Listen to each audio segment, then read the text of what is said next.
Spine सीधी। हम लोग 3 बार ओम का उच्चारण करेंगे, फिर प्रार्थना होगी। ओ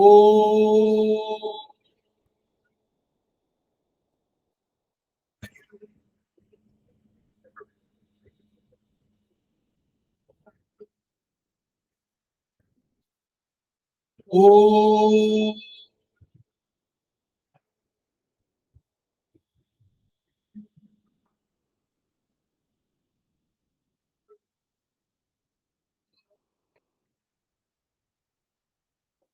ओ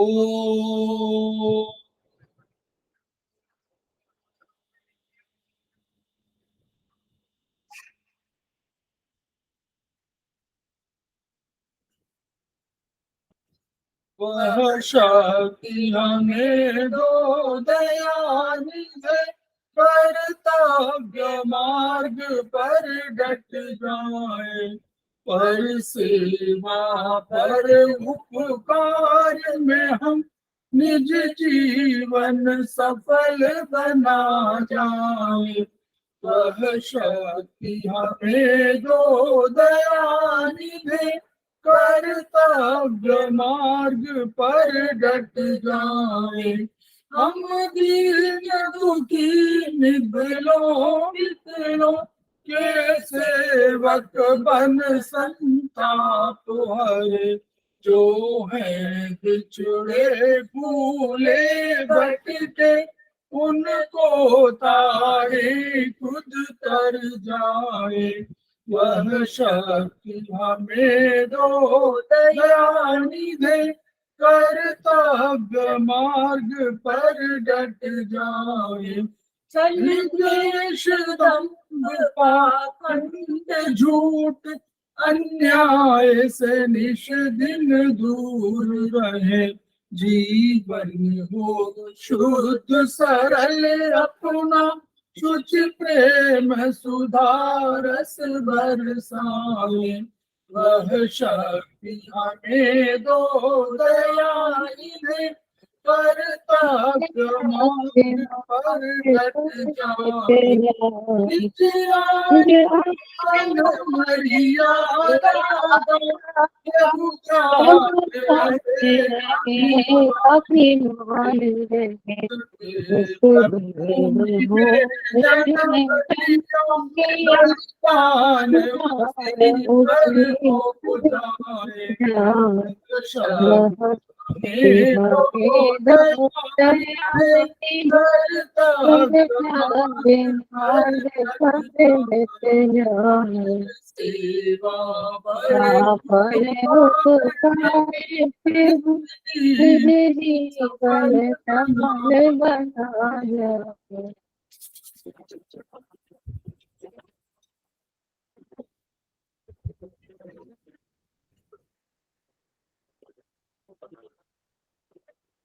आपके सवाई क्लासेस में हमारे बीच में मुन्नी त्रिपाठी जी उपस्थित हैं। बबली सिंह हमारे ज्वाइन किया हुआ उन्होंने, उनका स्वागत है। सभी लोगों का स्वागत है। सुधा पाठक उनका स्वागत है। धनंजय कुमार सिंह उनका स्वागत है, जो हमारे संवाई के ट्रस्टी हैं। MP यादव हमारे संवाई के प्रमोटर हैं, उनका स्वागत है। बबली सिंह हमारे यहाँ प्रमोटर हैं, उनका स्वागत है। सारथ ने ज्वाइन किया हुआ है, समस्तीपुर के छात्र, उनका स्वागत है। श्रीमती वर्षा श्रीवास्तव उपाध्यक्ष हैं, उनका स्वागत है। और हमारे बीच में इसके अतिरिक्त और किसी ने शायद ज्वाइन नहीं किया अभी। इनके यादव ने ज्वाइन किया है, हमारे प्रमोटर हैं। तो हम लोग सभी का स्वागत कर रहे हैं। और हम लोग समवाई फाउंडेशन के हैं। समवाई फाउंडेशन एक ट्रस्ट है, और इसमें क्या है, एक्यूप्रेशर शोध प्रशिक्षण उपचार संस्थान प्रयागराज से हम लोग संबद्ध है। और जो भी उनकी शिक्षा है, चाहे वो शिक्षा नॉर्मल है, चाहे चिकित्सा शिक्षा हो, चाहे ट्रीटमेंट, वो हम लोग जो प्रयागराज में है उसी के अधीन हम लोग भी यहाँ करते हैं। उनके 3 मनीषी हैं, उनकी हम ऋणी हैं। 3 मनीषी हमारे ब्रह्मलीन MP खेमका सर एक है, दूसरे हमारे एपेक्स बॉडी के चेयरमैन SS सराफ सर हैं, और तीसरे वर्तमान में अध्यक्ष जे.पी. अग्रवाल सर हैं। इन मनीषियों से और अन्य गुरुओं से जो हमने शिक्षा ग्रहण किया है, उसको हम आपके माध्यम से जन जन जागरण अभियान के तहत पूरे विश्व में फैलाने का प्रयास कर रहे हैं। हम चाहते हैं कि इस विधा को जन लोग, सब लोग इसलिए स्वीकार करें क्योंकि इसमें न तो कोई हम लोग अलग से केमिकल दे रहे हैं, हम लोग केवल आपके शरीर, अपने शरीर की ऊर्जा को और ब्रह्मांड की ऊर्जा के साथ तालमेल मिला करके और हम लोग इसको आगे बढ़ाने का प्रयास कर रहे हैं। इसलिए अपने अंदर की जो अनंत शक्ति है, उस शक्ति को ब्रह्मांड की शक्ति से जोड़ करके और हम लोग अपने जीवन को चलाना चाह रहे हैं। इसलिए इस विधा को हम लोग बढ़ाना चाहते हैं। तो आज अधिक समय न लेकर के आज का जो है हम लोग जो चैप्टर है वो हमारा, हम लोग पढ़ रहे थे कि 10 द्रव्य सिद्धांत। तो उसमें जो 6 घटक की बात हो रही थी कि आयुर्वेद के सिद्धांतों में ये भी आया था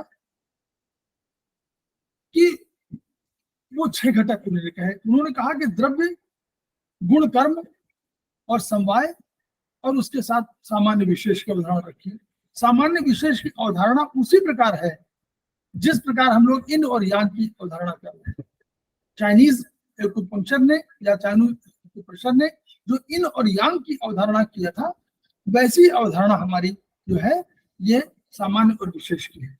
तो हम लोग सामान्य विशेष, हम लोग गुण तक पढ़ चुके थे, द्रव्य और गुण कर्म पढ़ चुके थे। सामान्य विशेष की, तो सामान्य विशेष के लिए जो चरक संहिता में कहा गया है कि सर्वदा सर्वभावानाम सामान्यम वृद्धि कारणम, यानी सर्वदा माने सदैव, सर्वभावानाम सभी भाव में सदैव, और क्या है सामान्यम वृद्धि कारणम, सामान्य जो है वृद्धि का कारण होता है। अगर आपको कोई चीज बढ़ानी है तो यानी सामान्य अगर होगा तो वो चीज बढ़ जाएगी संख्या में, परिमाण में। तो उसको उन्होंने इस श्लोक में व्यक्त कर दिया कि सर्वदा मैंने सदैव, ऐसा नहीं होगा कि आज है कल नहीं होगा। सर्वदा सर्वभावानाम, कोई भाव हो, चाहे वो पदार्थ हो, चाहे पदार्थ का कोई भाव हो, उन भाव में ठंडक गर्मी ये भाव है, क्रोध भी भाव है, तो ये सब भाव है। उन भावों में और पदार्थ में, चाहे दोनों चीजें हो, पदार्थ में भी कोई भाव है ना, तो वो पदार्थ के भाव में या पदार्थ के स्वयं उसमें अगर कोई चीज सामान्य है तो वो आगे अगर वो मिलेगी तो वो वृद्धि का कारण होगी। यानी जब भी दो सामान्य मिलेंगे तो वो चीजों को बढ़ा देंगे, ये उसका अर्थ है।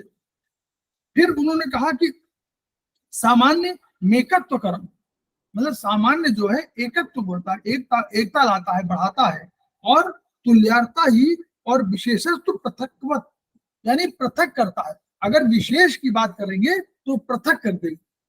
तो इसीलिए कहा तुल्यार्ता ही सामान्य विशेषत्व विपर्य, यानी अगर कोई भी सामान्य होगी, समानार्थी होगी तो वो बढ़ जाएगी, और अगर विशेष को करना है तो कोई चीज घट जाएगी, ये उसका अर्थ। तो अब इन सिद्धांतों की आवश्यकता पड़ी क्यों? सामान्य रूप से ब्रह्मांड में कोई भी दो पदार्थ, कोई भी दो भाव एक से नहीं है, यानी सब विशेष है। तो ये तो नहीं कहा जा सकता कि सामान्य है और विशेष है, लेकिन हर व्यक्ति, सब में अपना गुण है, सब द्रव्य का अपना गुण है, सबका अपना कर्म है, इसलिए सब विशेष है, कोई दूसरे से समानता नहीं रखता। लेकिन फिर ये हुआ कि संसार को चलाने के लिए, संसार को जानने के लिए कोई तो ऐसा आधार हम लेंगे कि हम कुछ उसको तुलना कर सके। अदरवाइज तो हर आदमी विशेष है, तो न उसकी संख्या मापी जा सकती है, न कोई पैमाना हो सकता है। इसलिए ये रखा गया, एक सामान्य का भाव किया गया। अब कुछ चीजों को उन्होंने कहा कि कुछ गुणों को सामान्य, कुछ गुणों को अगर मिला दिया जाए तो वो वैसे भाव अगर जिसमें हो उसको सामान्य कह दिया गया, ताकि विशेष को अलग किया जा सके। तो इसी तरह के भाव में, जैसे हम लोग कहें कि मान लीजिए पदार्थ में कोई कहे तो हम कहें गेहूं है, और कोई चना कहें तो हम कहें गेहूं। जितने भी प्रकार के गेहूं है, गेहूं के भी 10 प्रकार हो सकते हैं, लेकिन गेहूं का अपना एक गुण होगा, एक कर्म होगा। तो वैसे गुणों को, गेहूं को मिला दे तो वो एक गेहूं कहलाएगा। और दूसरे को हम लोग चना कह देंगे। यानी हम गेहूं को और चना को अलग अलग कर सकते हैं, लेकिन जब हम कहें कि हम बीज की बात कर रहे हैं, जब हम कहें कि हम खाद्यान्न की बात कर रहे हैं, तो ये हम उसको कहेंगे कि ये सामान्य रूप से गेहूं भी है और चना भी है, ये सब खाद्यान्न हो जाएंगे। ऐसे ही हमने और जो हमने हमारे सामने बैठे हुए हैं पुरुष, हमारे स्टूडेंट, हमारे सहयोगी, तो वो दोनों में कोई विशेष, कोई सामान्यता नहीं है। वो बिल्कुल उनका गुण कर्म अलग है, हमारा गुण कर्म अलग है, लेकिन ये सामान्य मानने के लिए उनमें कुछ अंश, कुछ चीजों को तुलना की गई और उनमें कहा गया कि यह पुरुष तत्व है। यहाँ पुरुष वो संज्ञा नहीं है, यहाँ पुरुष तत्व माने नारी और पुरुष के संदर्भ में, तो वो पुरुष तत्व है, तो उनका पुरुष तत्व है। इसलिए अगर आप धनंजय सिंह और अरविंद श्रीवास्तव की तुलना करेंगे तो धनंजय भी पुरुष है और अरविंद श्रीवास्तव पुरुष है, तो इसलिए उन्होंने कहा कि पुरुष एक समुदाय बन गया और पुरुष को एक सामान्य की श्रेणी में रख दिया गया। फिर उसी तरह नारियों की बात हुई कि भाई उन्होंने कहा कि मान लीजिए आप उर्मी त्रिपाठी कहती है और बबली सिंह कहती है, तो कहा गया कि दोनों नारियां हैं, यद्यपि दोनों में विशेष अपने गुण है, लेकिन उन गुणों को भी, दोनों विशेषता है, दोनों एक दूसरे से जोड़ नहीं सकते, लेकिन इसे सामान्य मानने में कि नारी के गुण दोनों में है, इसलिए उन्होंने नारी को एक अलग दिया गया और नारी को सामान्य। तो भिन्न इस तरह गणना करने में आसानी हो गई कि एक सामान्य वस्तु मान ली गई, एक सामान्य व्यक्ति मान लिया गया और दूसरे को विशेष। तो जब ऐसा सामान्य बढ़ जाएगा, इसको आप लोग आगे पढ़ेंगे, जब ऐसा सामान्य बढ़ जाएगा या दो सामान्य मिल जाएंगे तो संख्या में वृद्धि हो जाएगी। दो नारियां हैं और तीसरी नारी आ गई तो नारियों की संख्या बढ़ जाएगी, तो सामान्य में क्योंकि बढ़ोतरी हुई इसलिए सामान्य की संख्या बढ़ गई। लेकिन दो नारियां हैं और उनके साथ एक पुरुष आ गया तो उसने संख्या में वृद्धि नहीं किया, उसमें कोई संख्या में वृद्धि नहीं हुई। क्यों? क्योंकि वो विशेष था। उसी तरह भाव की बात हम लोग कर रहे हैं। मान लीजिए अब भाव में क्या है, अगर भाव हम कहें कि हमको ठंडक लगी हुई है और हम कहें कि हमको ठंडक लगी हुई है, तो हमने कहा कि हम पे शीत का प्रकोप है। यही तो हम कह रहे हैं कि हमको वातावरण, जो ब्रह्मांड की ऊर्जा है, वो शीत ऊर्जा ने हमको जकड़ रखा है और उसने आक्रांत कर दिया है, वो हम पे हावी हो गई है। अब ऐसे में अगर हम कोई शीत चीज को और खाना चाहें, हम आइसक्रीम खा लें, तो क्या हमारी ठंडक बढ़ेगी? हाँ बढ़ेगी, घटेगी नहीं, क्योंकि तो हमको ठंडक लगी हुई है और हमने उसमें शीत को और वृद्धि कर दिया है, ठंडी चीजों का और सेवन कर लिया है, ठंडी तासीर की चीजों का और सेवन कर लिया है, कोल्ड ड्रिंक और पी लिया है या आइसक्रीम और खा लिया है, तो इनसे क्या होगा, सामान्य के भाव की, यानी सामान्य भाव क्या था, शीत, अब शीत के भाव की वृद्धि होगी। अब ऐसा नहीं कह सकते कि आप इस शीत के भाव से आपको कमी हो गई, बल्कि वृद्धि हो गई।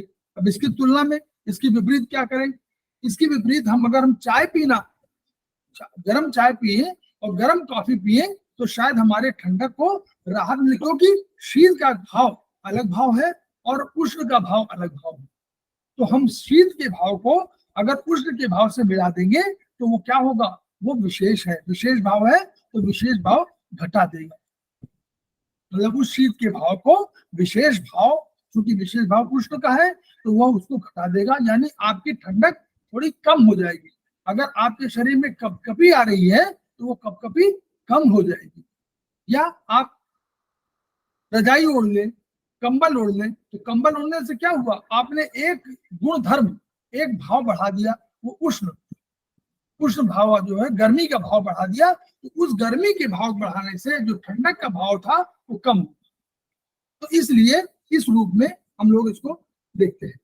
अब इसको सामान्य विशेष इसलिए भी आगे करना पड़ेगा आगे चल के कि एक चीज के, जैसे बीमारी के संदर्भ में एक ही बीमारी है लेकिन उसके अनेक कारण संभव है, तो हम लोगों को ये डिफरेंशिएट करना पड़ेगा कि यह रोग यद्यपि एक ही दिखाई दे रहा है लेकिन यह अलग है, यानी यह दो रोगियों का या एक ही व्यक्ति का दो वही रोग, वही लक्षण दिए हुए रोग अलग अलग हो सकता है, तो विशेष भाव लिए हो सकता है। उसी तरह दो रोगियों का एक ही तरह का बुखार आना भी हो सकता है कि वो सामान्य ना हो, यानी सामान्य एक ही, सामान्य माने एक ही तरह का, अगर एक ही कारण से मान लीवर के कारण से कोई सर दर्द हो रहा हो तो हो सकता है कि दूसरे व्यक्ति का जो लीवर है वो भी उसमें हो, अगर वही कारण है कि सर दर्द हो रहा है तो वो सामान्य भाव कहलाएगा। लेकिन यदि वह सामान्य लीवर की वजह से नहीं है और किसी अन्य कारण से है तो वो भाव सामान्य भाव नहीं कहलाएगा, ये विशेष भाव कहलाएगा। इनका भाव और उनका भाव विशेष होगा और इसलिए इनके बीमारी को, इनके सरदर्द की बीमारी को दूसरे के सरदर्द की बीमारी से हम लोग पृथक कर सकते हैं। पृथकवत लिखा ना कि हम लोग अगर पृथक करना हो तो कैसे करें, तो पृथक करने के लिए हमको विशेषता बतानी पड़ेगी और दोनों को विशेष मानना पड़ेगा, वो भी विशेष है विशेष है। तो इस तरह द्रव्यों के 20 गुण हम लोगों ने ऑलरेडी पढ़े हुए थे, उनके सामान्य गुण भी हम लोगों ने बता दिए हुए थे। तो हम लोग आगे चले, उन्होंने कहा कि देखिए हम जोड़ रहे हैं उसको जरा प्रेजेंटेशन में।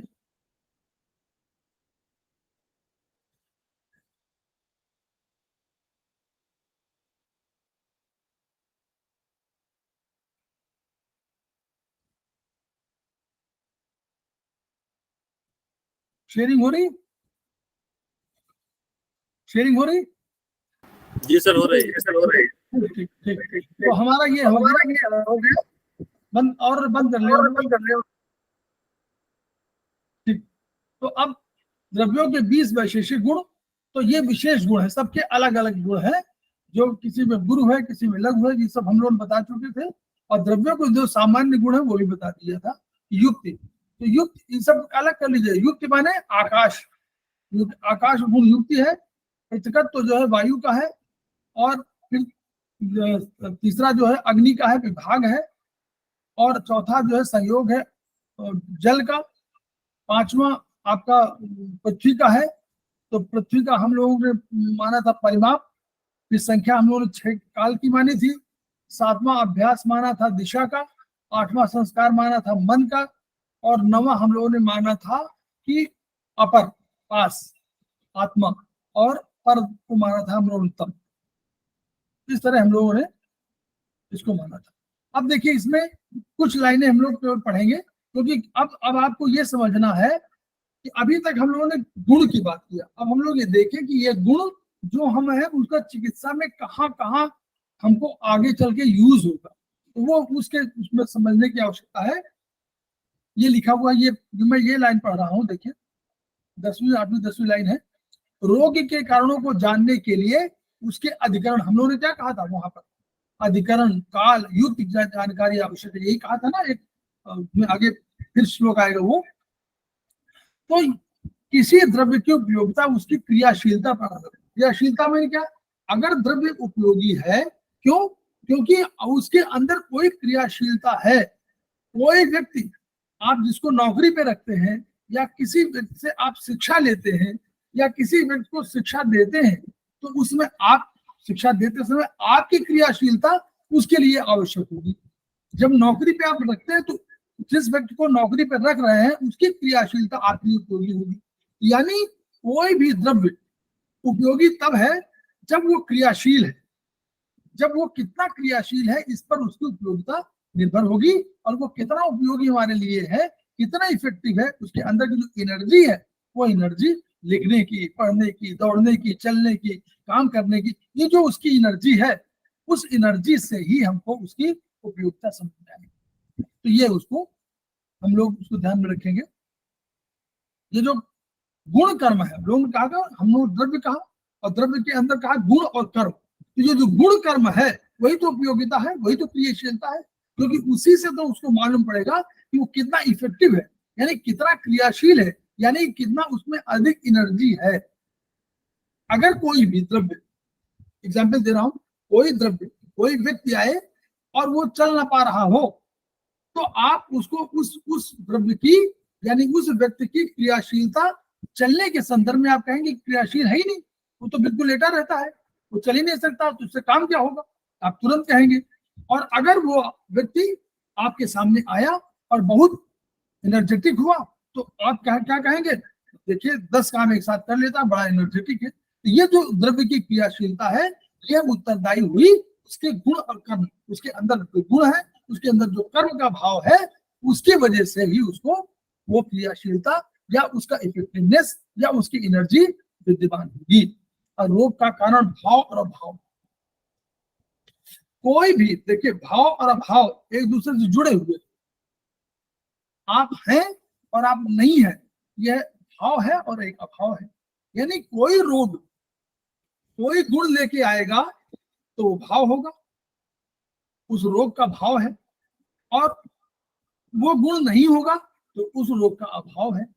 तो उसी तरह उसके कारण में कोई तत्व होगा जो जिसकी वजह से वो रोग होगा, तो वो भाव तत्व है। जो अभाव तत्व क्या है कि वो जो रोग का कारण है, वो जो भाव है, वो अगर नहीं हुआ तो अभाव है। तो यानी हमेशा ये समझिए कि ये ऐसे जुड़े हुए शब्द हैं, जैसे हम लोगों ने कहा था कि इन और यांग एक दूसरे के साथ जुड़े हुए। क्यों? अगर इन होगा तो इन नहीं होगा तो यांग होगा, यांग नहीं होगा तो इन होगा, या इन और यांग को अलग से पृथक नहीं कर सकते। वैसे ही भाव और अभाव एक दूसरे से जुड़े। अगर देखिए तत्व में, अगर शरीर के अंदर या आपके व्यक्ति के अंदर या किसी द्रव्य के अंदर ईमानदारी का भाव है तो उसके लिए गैर ईमानदारी का अभाव है। अगर कोई भाव है तो उसके विपरीत कोई चीज है, उसका अभाव है। बस ये समझ लीजिए। तो इसी रूप में हमको चिकित्सा के संदर्भ में समझना है कि कोई रोग का कारण आया तो भाव हुआ तो रोग हो गया, और अगर वो कारण नहीं है तो भाव हो गया, यानी रोग नहीं होगा। गुरु और लग, इसको पढ़ना है, आपको समझना है। मैं उसकी थोड़े से एक समझने की या पढ़ने की एक दृष्टि दे रहा हूँ। गुरु और लघु, यानी गुरु और लघु, हमारा ये मत सोचिए गुरु और लघु। लघु क्या है? हल्केपन और भारीपन से है। यह है उसका हम लोग सामान्य अर्थ की बात करें। चिकित्सा के संदर्भ में गुरु और लघु का अर्थ ये होगा, ये नहीं है कि हल्का कौन है भारी कौन है, बल्कि जो उसके अंदर हल्कापन है या भारीपन है, वो आपके उसको यूज करने से आप हल्के हो जाते हैं, तो उसके अंदर लघु तत्व है। और अगर उसको यूज करने से आप भारी हो जाते हो तो भारीपन है। अब देखिए, चीनी, इन्होंने एग्जाम्पल दिया है, चीनी का एक दाना और एक काली मिर्च का अंश अपने गुण कारण कम से भारी और हल्के। तो गुरु भोजन द्रव्यों के सेवन से शरीर में गुरुता आएगी। यानी आप ऐसे भोजन द्रव्य अगर ले, तो अगर वो गुरु भोजन है तो आपके शरीर के अंदर भारीपन आ जाएगा, यानी आपके शरीर के अंदर मोटापा आ जाएगा। और अगर उनको ऐसा भोजन हम लोग ले जिससे हम छरहरे हो जाए, यानी वो हल्के भोजन कहलाएंगे। इस संदर्भ में है ये। और फिर पराभौतिक में भी उन्होंने बता दिया कि घर में पिता और पुत्र का संबंध गुरु और लाघव का है। नेचुरली गुरु कौन है? पिता गुरु है और लाघव वो है। तो भूमि और ज्ञान, देखिए ये सब जितने भी हैं लघु और गुरु के रूप में है। क्यों? क्योंकि भूमि तो लघु हो सकती है, ज्ञान बहुत चीजें हो सकती है। भैंस और अकल लघु और गुरु है। क्यों? क्योंकि अकल जो है बहुत शक्तिशाली है तो वो गुरु के रूप में है, लेकिन भैंस लघु के रूप में है। यानी इसका अर्थ क्या है? जो उसका तात्कालिक अर्थ न निकल करके जो उसका वास्तविक अर्थ निकलता हो कि इससे अर्थ क्या, मतलब इससे वो होता क्या है, हमारे शरीर में असर क्या होता है, उससे इसका है। तो जब कभी आप गुरु और लघु की बात हमेशा होगी। अभी हम लोगों ने पढ़ा था केवल उसका शाब्दिक अर्थ पढ़ा, लेकिन अब हम लोग को समझ में आना चाहिए कि यह 20 वैशेषिक गुणों को क्यों हम लोग पढ़ रहे हैं। गुरु और लघु यानी कोई ऐसी चीज जो आप खाएंगे जिससे आपके शरीर में लघुता आएगी तो वो लघु है, उसका गुण लघु है। और अगर उसको खाने से आपके शरीर में गुरुता है, आप वो गुरु भोजन कहलाएगा। बस ये मोटे शरीर के लिए जो होगा तो वो गुरु हो जाएगा, हल्के शरीर के लिए वो लघु हो जाएगा। सर और स्थिर, सर और स्थिर का अर्थ क्या हुआ? सर माने, स्थिर माने जो बिल्कुल स्टेबल हो, यानी जो सर स्थिर माने, सर माने कि जो स्थिर माने जो रुका हुआ हो, और सर माने जो चल। अब हम लोगों ने संदर्भ में दिया था, कहीं स्थिर पृथ्वी के संदर्भ में था और चल जो है हमारा संदर्भ में था वायु के संदर्भ में। अब देखिए यहाँ सरत मतलब मोशन और स्थिरता, ये दोनों एक दूसरे के साथ वो है ना, अगर वो स्थिर है तो वो मोशन में नहीं है, अगर मोशन है तो स्थिर भी नहीं है। तो सरत तो क्या है, अगर हमने कहा था कि जीवन जब तक है तब तक आपके सरत तो होगी, आंख चलेगी, भौं चलेगी, हाथ चलेंगे, पैर चलेंगी, अंदर स्टमक फंक्शन कर रहा होगा, लीवर फंक्शन कर रहा होगा, सारे ऑर्गन फंक्शन हो गए, यानी चेतना, यानी चेतना। तो सरत तो चेतना है। और स्थिरता क्या है, अगर स्थिरता क्या मतलब सारी चीजें स्थिर हो जाए तो व्यक्ति नहीं रहेगा, यानी लेकिन स्थिरता और सरत को रिलेटिव हो सकते हैं, ठीक है। तो मस्तिष्क और इंद्रियों की चंचलता अगर बहुत चंचल है, अगर बहुत अधिक एक्टिव है, तो इसका मतलब हुआ कि मानसिक स्थिति है, बता रहा उसकी बात बता रहा है कि भाई आपका मस्तिष्क कितना एक्टिव है। आपका मस्तिष्क अगर बहुत आपने पढ़ा और सुना और सुनने के बाद मस्तिष्क ने उसको ग्रहण किया और तुरंत उसको रिप्रेजेंट कर दिया, इसका मतलब क्या हुआ कि आपकी जो चेतना है, मस्तिष्क की चेतना, वो बहुत सरत्व वाली है, बड़ी इमोशन वाली है और वो तुरंत एक्सेप्ट कर ले रहा है। लेकिन यदि आपने पढ़ा और आपने उसको रिप्रेजेंट नहीं कर पाए आप, इसका मतलब कि वो कहीं ना कहीं उसकी जो सरत्व है, वो जो उसका मोशन है, उसकी स्पीड कम है, यानी मस्तिष्क जो है वो उतना एक्टिव नहीं है, ये उसके अर्थ हुए हैं। अब देखिए अग्नि में क्या, जैसे अग्नि में क्या है, अग्नि में सरता आंशिक है और जल में भी है। जल में स्थिरता क्या है, सरता। ये अग्नि जो है चलायमान कहाँ होता है, बहुत कम चलायमान है, लेकिन है चलायमान है, लेकिन आंशिक रूप से। और जल में क्या है, वो चलायमान है उसमें, लेकिन स्थिरता तो होगी, दोनों एक दूसरे जुड़े हुए हैं ना, कुछ स्थिर भी होगा। ऐसा नहीं कि जल जो है कंटिन्यूअस बह रहा है ना, किसी क्षण में हो सकता है, किसी क्षण वो फ्रैक्शन ऑफ सेकेंड्स हो सकता है और छोटे सेकंड में हो सकता है, कहीं तो एक बिंदु पर स्थिर है। तो वही उसे कह रहे हैं कि ये रिलेटिव टर्म्स हैं ये सब। अगर कोई व्यक्ति चल रहा है तो वो किसी क्षण में, वो फ्रैक्शन ऑफ सेकंड में हो सकता है, लेकिन कहीं स्थिर है। ये इसको साइंस से भी समझने की आवश्यकता है कि ये साइंस भी कहती है कि किसी क्षण में, भाई आप फ्रैक्शन ऑफ सेकंड कह लीजिए, 1/1,00,000 कह दीजिए सेकंड्स का, लेकिन कहीं तो स्थिर है। तो वही हमारा दार्शनिक विचार है कि जब कभी कोई व्यक्ति सरल तो होगा, मोशन होगा, तो वो आंशिक रूप से स्थिर भी होगी, बस इतना समझने की आवश्यकता है। अब इसके आधार पर हमको चिकित्सा में आगे देखना पड़ेगा। हम कहेंगे कि रक्त का संचार इस गति से होना चाहिए, तो अगर इस गति से वो बंद है, जो उसकी सरत्व थी, जो उसकी स्पीड थी, अगर उस स्पीड से नहीं है तो प्रॉब्लम आ रही है। और अगर उस गति से अधिक गति से हो रहा है तो भी प्रॉब्लम आ रही है। तो यानी ये रोग की विकृति के संदर्भ में है कि अगर सरता और स्थिरता, जो उसको पैमाना बना हुआ है, मानन हमने कहा था ना, हम लोग कहा था कि आयुर्वेद में मान का वर्णन, पैमाने का वर्णन हो, तो पैमाना अगर उससे भिन्न हो गया, ठीक है। अब वोमिटिंग और दस्त मान लीजिए है, तो अब ये क्या है, ये निगेटिव फोर्स है। अब ये निगेटिव जो है, उल्टी माने उत्तर, जहां जो नहीं होना चाहिए वो है। अब इसको बढ़ाना नहीं है, इसको हमको कम करना, इसको स्थिरता लानी है कि वो ना हो। तो यानी इसका भाव क्या है, तो इसको हमको रोकना है। तो ये वाला रोकना के लिए हमको जो स्थिर तत्व है उसको बढ़ाना है। यहाँ समझिए, अगर ये हो रहा है तो हमको क्या है, जो इसका जो स्थिर भाव, जो मूवमेंट भाव है, उसको घटाना है और स्थिर भाव में लाना है। जबकि अगर रक्त संचार की गति कम है तो हमको उसको सरता बढ़ानी है, मूवमेंट बढ़ाना है। तो बस ये इस संदर्भ में इनको लेना चाहिए, ठीक है। ऐसे ही सब चीजें स्थिरता, मतलब कहीं किसी, आप जब चल रहे हो तो आपको सरता चाहिए, लेकिन जब आप लेटे हुए हो तो आपको स्थिरता चाहिए। तो दोनों का संदर्भ है, लेकिन उन संदर्भों में आपको क्या आवश्यक, मान लीजिए कोई आदमी लेटे हुए और हिलने लगे तो बीमारी है। चलते समय चलना चाह रहा, रुक जाए इसका मतलब बीमारी है। तो इन रूप में हम लोगों को देखना पड़ेगा। ठीक, बस ये इसका अर्थ है। आगे पढ़िएगा, जितना पढ़ते जाएंगे देखिए ये भाव शुरू हो गए आपको। और मैं फिर ध्यान दिलाना चाहता हूं आपका कि ये सेकेंड सेमेस्टर है, जितना इसको पढ़ लेंगे इसके बाद यह आपको इस रूप में पढ़ने को नहीं मिलेगा।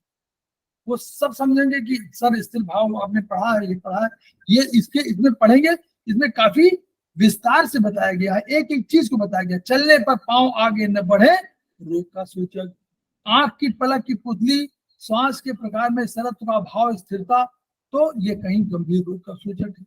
शरीर में नालिका विहीन ग्रंथियों द्वारा होने वाले द्रव्य हार्मोन्स, जो हम कहते नहीं है एंडोक्राइन सिस्टम में जो हार्मोन्स है, तो वो रक्त के साथ गतिमान होंगे। तो अगर मान लीजिए हार्मोन्स गतिमान न हो और रक्त चलता जाए तो वो हार्मोन्स उसको मूवमेंट नहीं दे पाएंगे ना, यानी उसको जहां पहुंचाना है वहां नहीं पहुंचा पाएंगे, जहां प्रभाव देना वहां नहीं कर पाएंगे। इसलिए इन संदर्भ में तो ये फिर शीत और उष्ण, हमने कहा कि शीतता उष्णता दो कंसेप्ट है। अब ये कंसेप्ट वहां भी था, चाइनीज में भी था। ठीक, अब हम लोगों ने कहा कि भाई एक हम लोगों ने कल बात कर रहे थे पीएच की बात कर रहे थे। पीएच माने पीएच का हम लोग कह रहे थे कि पीएच अगर 7 होगा तो वो उदासीन है, पीएच 7 से कम होगा तो वो एसिडिक है, पीएच 7 से अधिक होगा तो वो एल्कलाइन है। तो अब एल्कलाइन को शीत माना गया, शीत एल्कलाइन को माना गया, शीत जो है और एल्कलाइन को मीठा माना गया, उष्ण को जो उष्ण है उसको एसिडिक माना गया और उष्ण को खट्टा माना गया। ठीक, तो उष्ण माने खट्टा, शीत माने मीठा, उष्ण माने जो शीत माने जो हमारा मीठा है वो शीत, और जो उष्ण है वो हमारा मीठा नहीं खट्टा। और इसी संदर्भ में हम लोगों ने माना कि भाई अगर हार्मोनल कोई जैसे हार्मोन्स है तो उनको हार्मोन्स और एंजाइम्स दोनों को अलग अलग किया। जो क्षारीय है वो हमेशा हमारा शीत है, और जो एल्कलाइन है वो जो हमारा एसिडिक है वो उष्ण है। यानी 7 से कम पीएच है तो उष्ण हो गया, और 7 से अधिक पीएच है तो शीत हो गया। बस ये देखिए, इसी तरह इसी को हम अम्लीय और शीत क्षारीय बोलते हैं, और इसी को मीठा और खट्टे के रूप में बोलते हैं। यही मीठा और खट्टा है। अगर मीठा है यानी शीत गुण, और अगर खट्टा है तो उष्ण। हार्मोन्स और एंजाइम, देखिए जो हम लोग हार्मोन्स की बात करते हैं वो केमिकल है, एंजाइम भी केमिकल है। और ये और नोट कर लीजिए कि दोनों प्रोटीन से निर्मित है, ये दोनों प्रोटीन से, क्योंकि हार्मोन्स भी और एंजाइम दोनों प्रोटीन से निर्मित है। तो यहाँ पर क्या कहा गया, ये इनको उष्ण माना गया। यही कुछ एंजाइम ऐसे हैं जो शीत प्रकृति के हैं, जैसे हम लोग पैंक्रियाटिक जूस कह रहे थे कल। हम लोगों ने कहा था कि पैंक्रियाटिक जूस क्या है, हम लोगों ने कहा था कि वो एसिडिक कैरेक्टर को जो ड्यूडेनम से आ रहा है उस एसिडिक कैरेक्टर को वो क्या करता है, एल्कलाइन कैरेक्टर में बदलने की कोशिश करता है। इसलिए वो पैंक्रियाटिक जूस शीत प्रकृति का है, क्योंकि उसका पीएच 8 से अधिक है। तो क्या करना चाहता है कि पीएच जो 1.2 है उस पीएच को 7 के आगे लाना चाहता है, इसलिए पैंक्रियाटिक जूस को शीत प्रकृति का हो गया। उसी तरह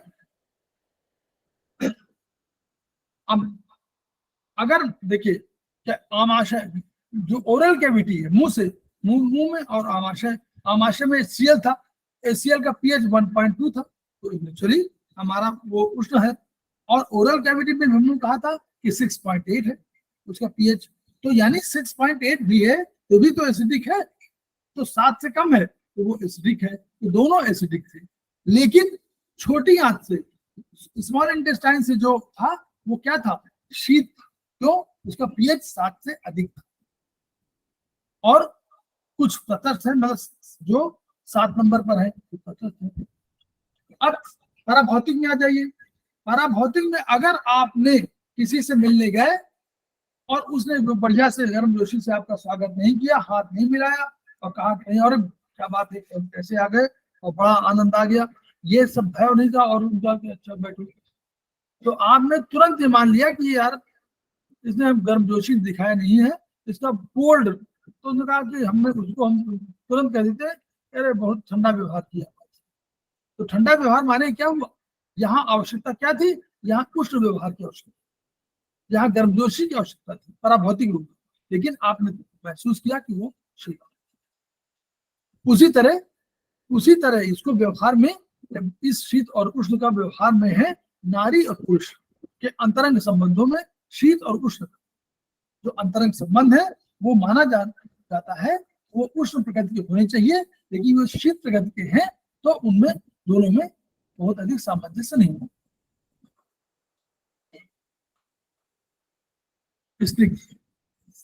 वृक्ष अभी आया, ये दो।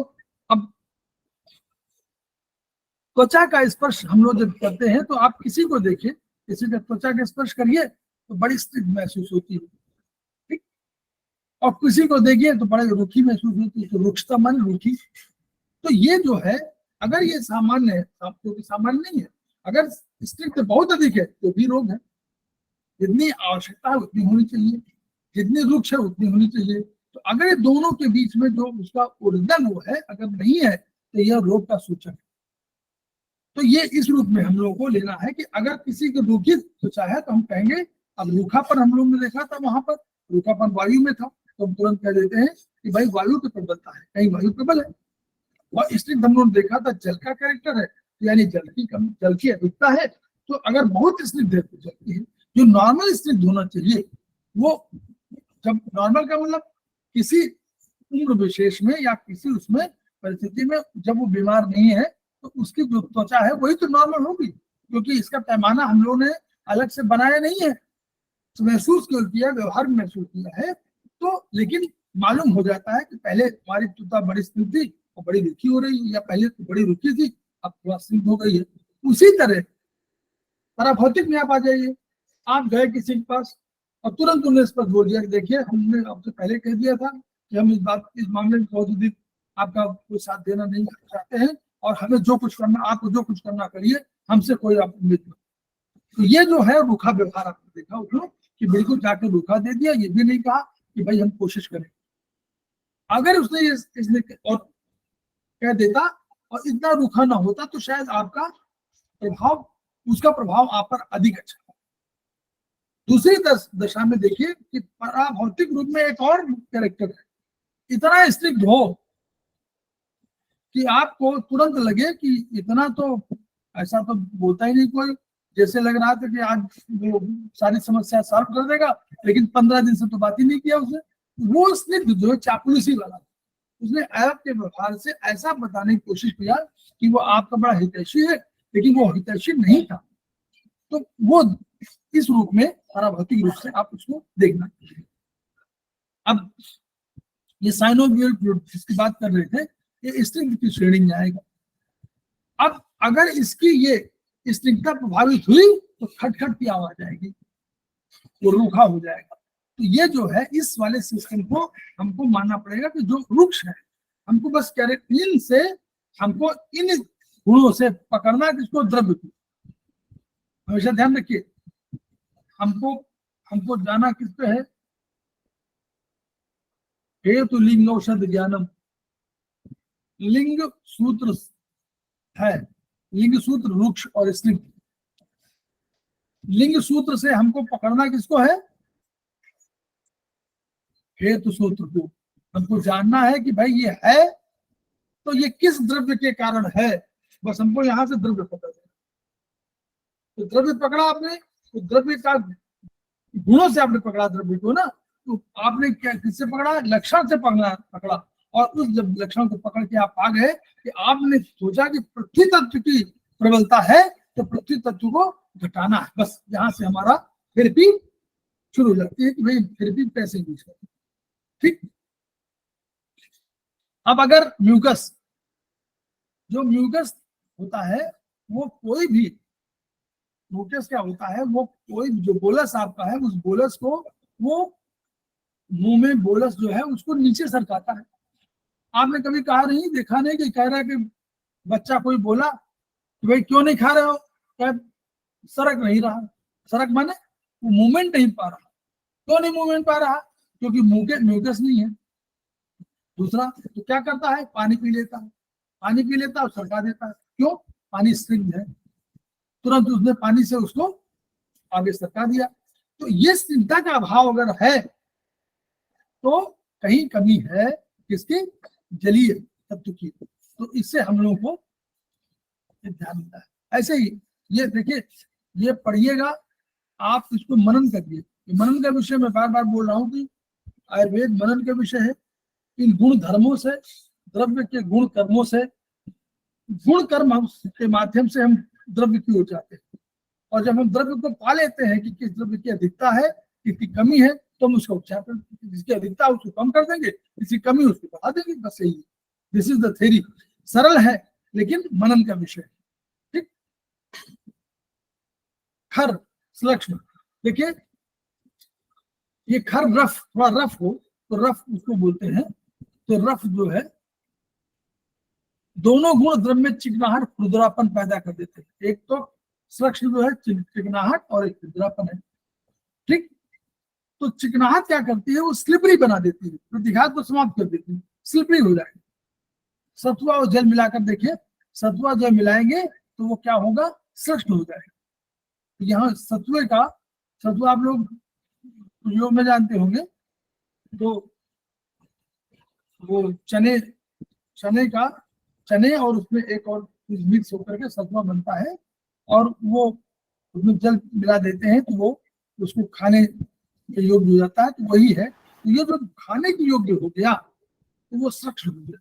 क्यों? चिकनाहट उसमें आ गई और वो चला जाता है। ठीक, भीगा हुआ आटा अगर उसमें आपने कम पानी मिला दिया तो खरता बढ़ जाएगी। जब खरता बढ़ जाएगी तो क्या होगा, रोटी नहीं बन पाएगी। अब देखिए आगे पढ़िए, मुखमंडल में कीले मुहासे इसे रुक्ष बना देते हैं। तो अब कहीं पर कीले मुहासे हो गए हैं, इसका मतलब क्या हुआ, रूखा हो जाएगा चेहरा। आपका चेहरे जो है, जो आपकी चिकनाहट है कम हो जाएगी। तो आपको मालूम हो जाएगा कि इसने उसको रुक्ष बना दिया, रूखा बना दिया। तो रूखा कम करना है, चिकनाहट बढ़ाना, यही तो है इसका।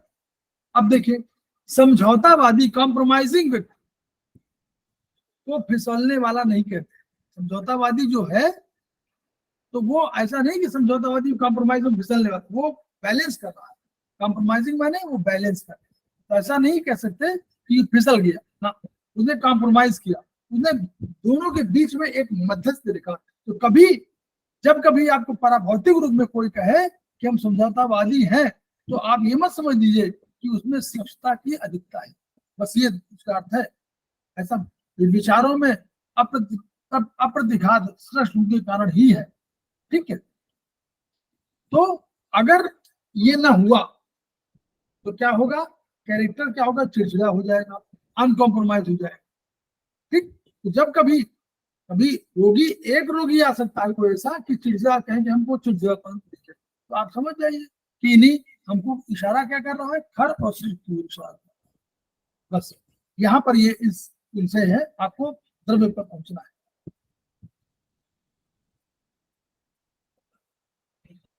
तीव्र और मंद,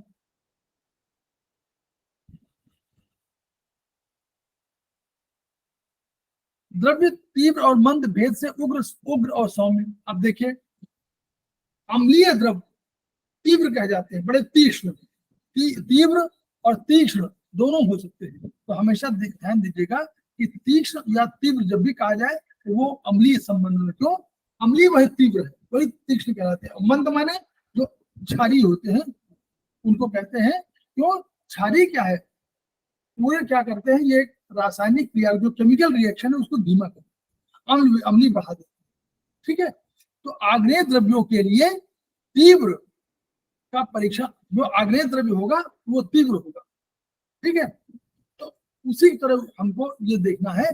त्वचा में प्राय खुजली की सीमा, उग्रता इस सीमा तक होती है, खुजलाते खुजलाते हाल बेहाल हो गया।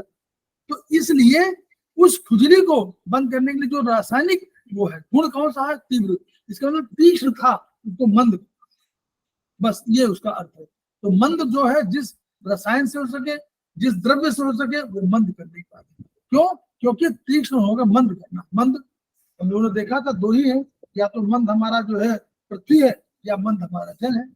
तो इसलिए उस मंद करने के लिए या तो जल बढ़ाना है और या पृथ्वी बढ़ाना है। तो इसलिए इस रूप में आग्नेय द्रव्यों की तीव्रता को मंद करने पर हम लोग करते हैं कि अग्नि को घटा देते हैं और जल को बढ़ा देते हैं, तो जो उसकी तीव्रता होती है कम हो जाती है। ये उसका यही, इसीलिए हम लोग कहते थ्री, जो हम लोग कहते नहीं कि 3 फोटोन, वो यही तो है तीव्र मंद। तो 1-2 मिनट और बस ये वाला 7वां पढ़ा दें, सूक्ष्म और स्थूल। अब देखिए सभी तो सूक्ष्म और स्थूल दोनों का समवाय है ना पूरा शरीर, और द्रव्य भी इसमें कुछ सूक्ष्म होगा कुछ स्थूल होगा, हमारे अंदर भी है। तो इनको हम लोग को पहचानना है कि क्रियाशीलता के आधार पर इनकी हम लोग फंक्शनैलिटी के आधार पर हमको उसकी क्रियाशीलता, हमको उसकी एनर्जी बेस पर है। शरीर स्थूल है और आत्मा सूक्ष्म है, ठीक है, लेकिन आत्मा सूक्ष्म होते हुए चैतन्य है। तो आकाश का प्रसार और स्वरूप अव्यक्त होने के कारण चैतन्यता सूक्ष्म विद्यमान। आकाश बहुत बड़ा विस्तार है, लेकिन उसमें क्या है, उसमें चैतन्यता कम है, और आत्मा सूक्ष्म है लेकिन उसमें चैतन्यता सर्वाधिक है। अब त्वचा के देखिए, हम लोग त्वचा के रोग की कल बात कर रहे थे। त्वचा के रोग का उपचार करना है तो आकाश के भौतिक स्वरूप का उपचार होगा, और आकाश के पराभौतिक स्वरूप का उपचार करना है तो आकाश महाभूत के गुण और लक्षणों का अध्ययन। अगर भौतिक स्वरूप का उपचार करना है तो पराभौतिक स्वरूप का, तो आकाश नहीं, ये त्वचा के रोग का उपचार करना है तो आकाश के भौतिक स्वरूप का उपचार, और आकाश के पराभौतिक स्वरूप का उपचार करना है तो आकाश महाभूत के गुण और लक्षणों का, मतलब दोनों को आपको मिलाना होगा। इसलिए त्वचा का उपचार कि क्या उसके भौतिक स्वरूप में परिवर्तन हुआ है, तो उसके आधार पर हमको निर्णय लेना पड़ेगा, ठीक। तो यहां तक हम लोग आप रखते हैं। ये विषय चूंकि विशद है, और मैं चाहता हूं कि आप लोगों को ये ऐसा आप लोग पढ़ लें कि आगे जब दोबारा पढ़ें तो इसको बढ़िया से आप उसको समझ सके, इसलिए धीरे धीरे इसको पढ़ाया जा रहा है। ये बहुत ही महत्वपूर्ण है, और फिर तो सामान्य हो जाएगा। सामान्य के बाद अभ्यास संस्कार, और फिर हम लोग आ जाएंगे आयुर्वेद 10 द्रव्य में। तो वो भी कठिन है, क्योंकि आकाश के जो 10 द्रव्य सिद्धांत है यही मेन है। उसके बाद फिर हम लोग का वात पित्त कफ आ जाएगा, तो वात पित्त कफ वो भी उतना महत्वपूर्ण है। तो हम चाहते हैं कि वात पित्त कफ भी आपको अच्छी समझ में आ जाए, गुणों की भी समझ में आ जाए, और जो 10 द्रव्य का सिद्धांत है वो भी समझ में आ जाए। इसलिए हम लोग जो है अभी इसको यहीं पर रोकते हैं, और हम लोग दूसरे पर आ जाते हैं। जो हमारा आज हमारे बीच में आज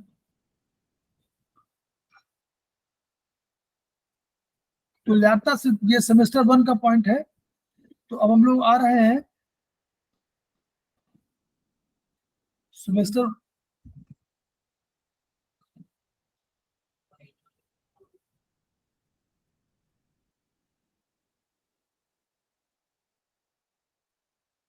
हम लोग हमारे बीच में धनंजय सिंह उपस्थित है। तो धनंजय सिंह, आपके पास अग्निवेश वाली किताब होगी? अग्निवेश वाली किताब होगी? जी सर है। तो सेमेस्टर 1 का जो सारथ उपस्थित है? Yes sir. सारथ, ये एक अग्निवेश बुक है, उसका आयुर्वेदिक तुल्यता सिद्धांत है, अध्याय 4 चैप्टर 4। Okay sir. चैप्टर 4 को आप पढ़िए। तो क्योंकि पहले बहुत अधिक वो नहीं है, केवल सिद्धांत है। धनंजय सिंह से मैं रिक्वेस्ट करूंगा कि वो तुल्यता सिद्धांत, लेकिन हमारे पास तुल्यता का यही से है 7वें पॉइंट से, लेकिन पहले बहुत कठिन नहीं है, उसको बता सकते हैं। और सारथ के पास किताब भी है, तो किताब से वो पढ़ सकते हैं, किताब से देख लीजिए, ठीक है। तो हम लोग over to Dhananjay Singh, please. नमस्ते सर। तो आज हम लोग पढ़ रहे हैं तुल्यता का सिद्धांत।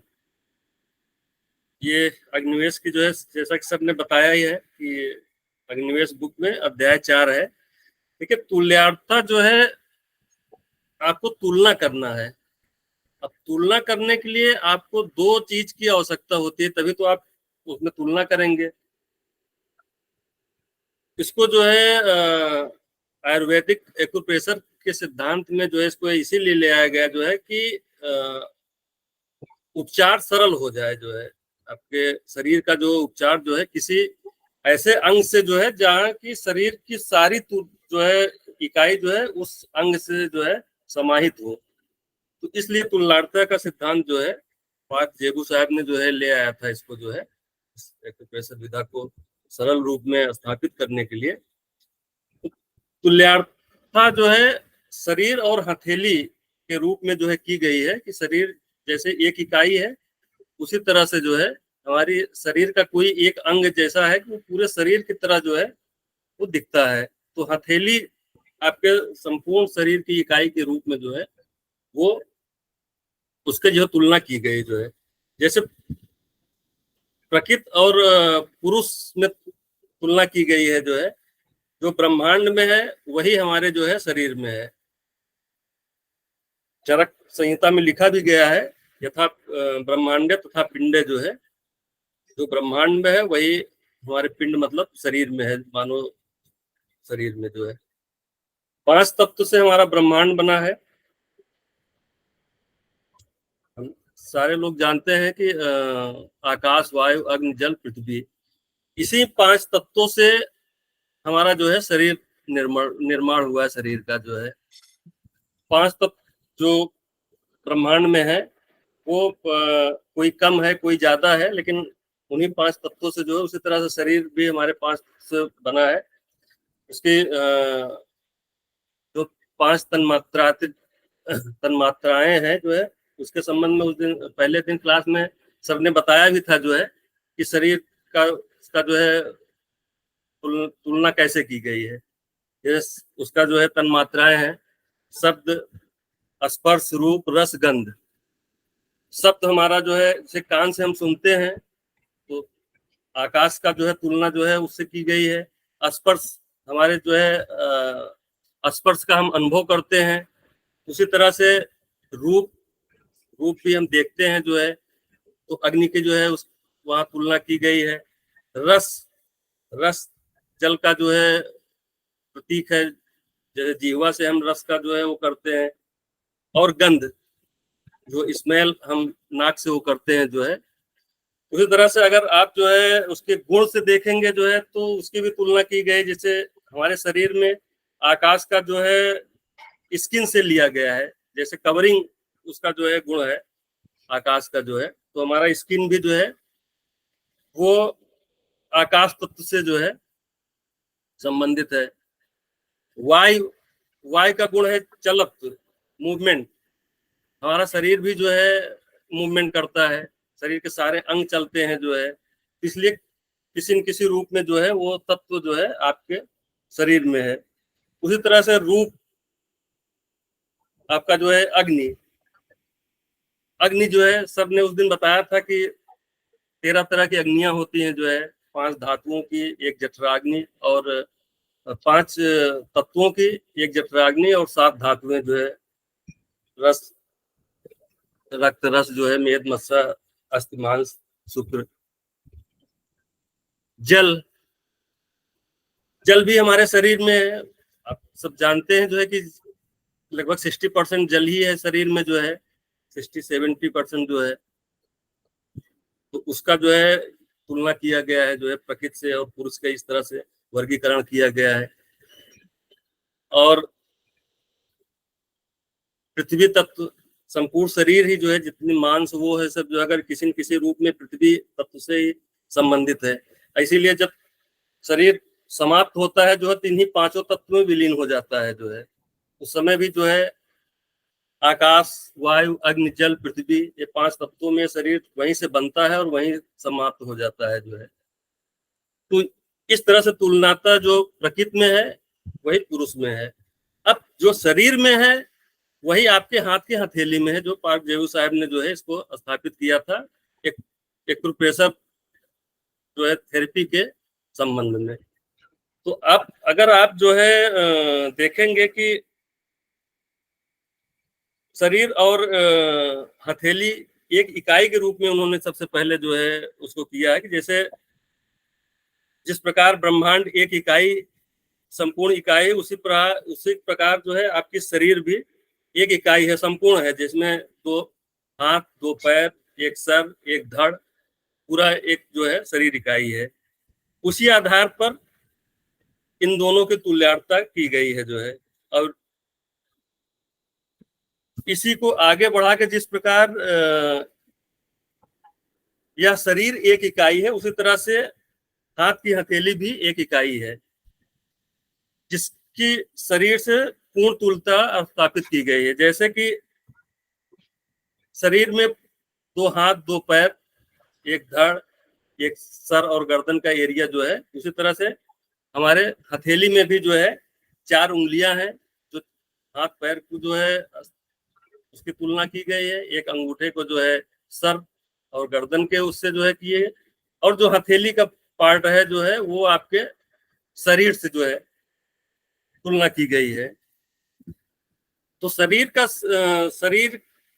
का जो है संपूर्ण संरचना जो है आपके हाथ के हथेली पे जो है, और शरीर के और किसी अंग में नहीं, लेकिन हाथ की हथेली पे जो है पूरी तरह से जो है स्थापित हुआ है। इसी तरह से जो है इसका जो है सिद्धांत एक्यूप्रेशर में जो है ले आया गया है।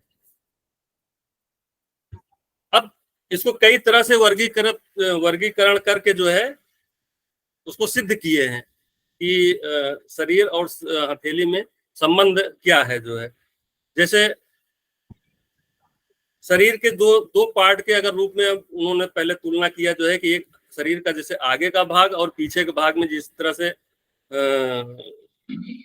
वो है आपकी जो है भिन्नताएं हैं, उसी तरह से हथेली में भी जो है आपके आगे और पीछे के भाग को अगर देखेंगे जो है, तो आगे का भाग जो है जैसे शरीर का उजला है और अपेक्षा बैक साइड का जो है, और बैक थोड़ा डार्क है, उसी तरह से हथेली भी आपकी जो है सामने की तरफ जो है उजला हुआ है और पीछे की तरफ डार्क है जो है। इस तरह से जो है 2 इकाई के रूप में जो है इन्होंने स्थापित किया जो है कि आपका शरीर और हाथ की तुलना जो है हथेली की उन्होंने किया कि जिस प्रकार आपके शरीर का जो है 2 भाग, एक उजला है और एक डार्क है, उसी तरह से हथेली भी सामने की तरफ उजला है और सॉफ्ट है, और पीछे की तरफ जो है आपका जो है डार्क है जो है।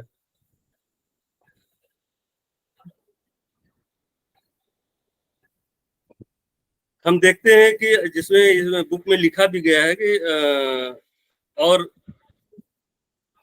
शरीर को अगर आप जो है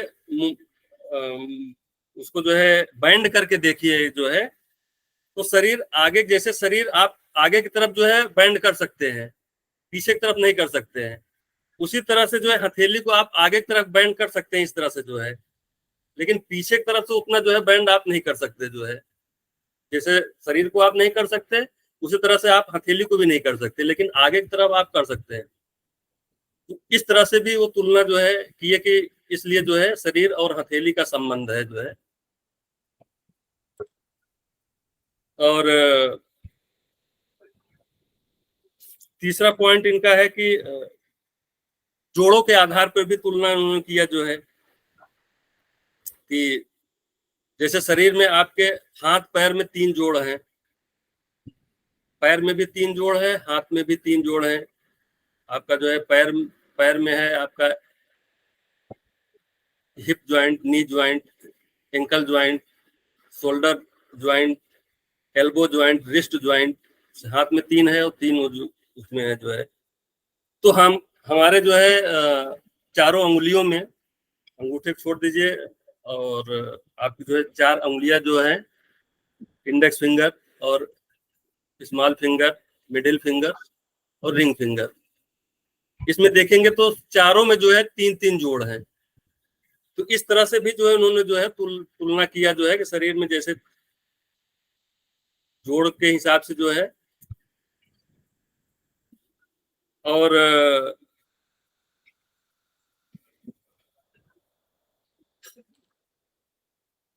कंधे और हाँ, ये कंधे का जोड़ है, कोहनी का जोड़ है, कलाई का जोड़ है, उसी तरह से हमारे जो है इन हाथों में जो और पैरों में जो है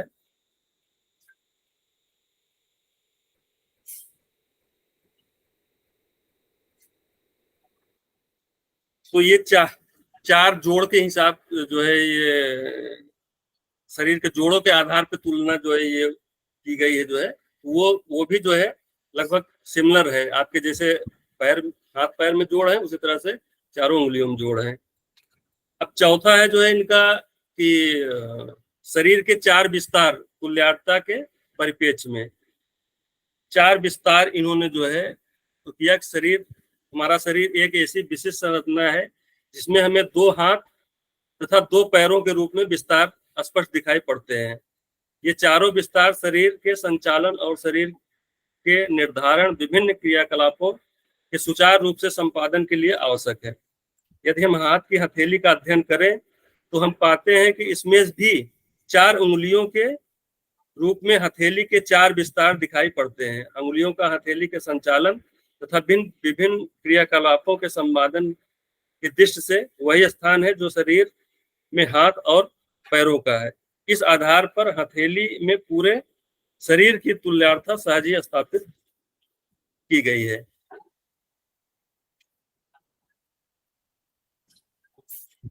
तो ये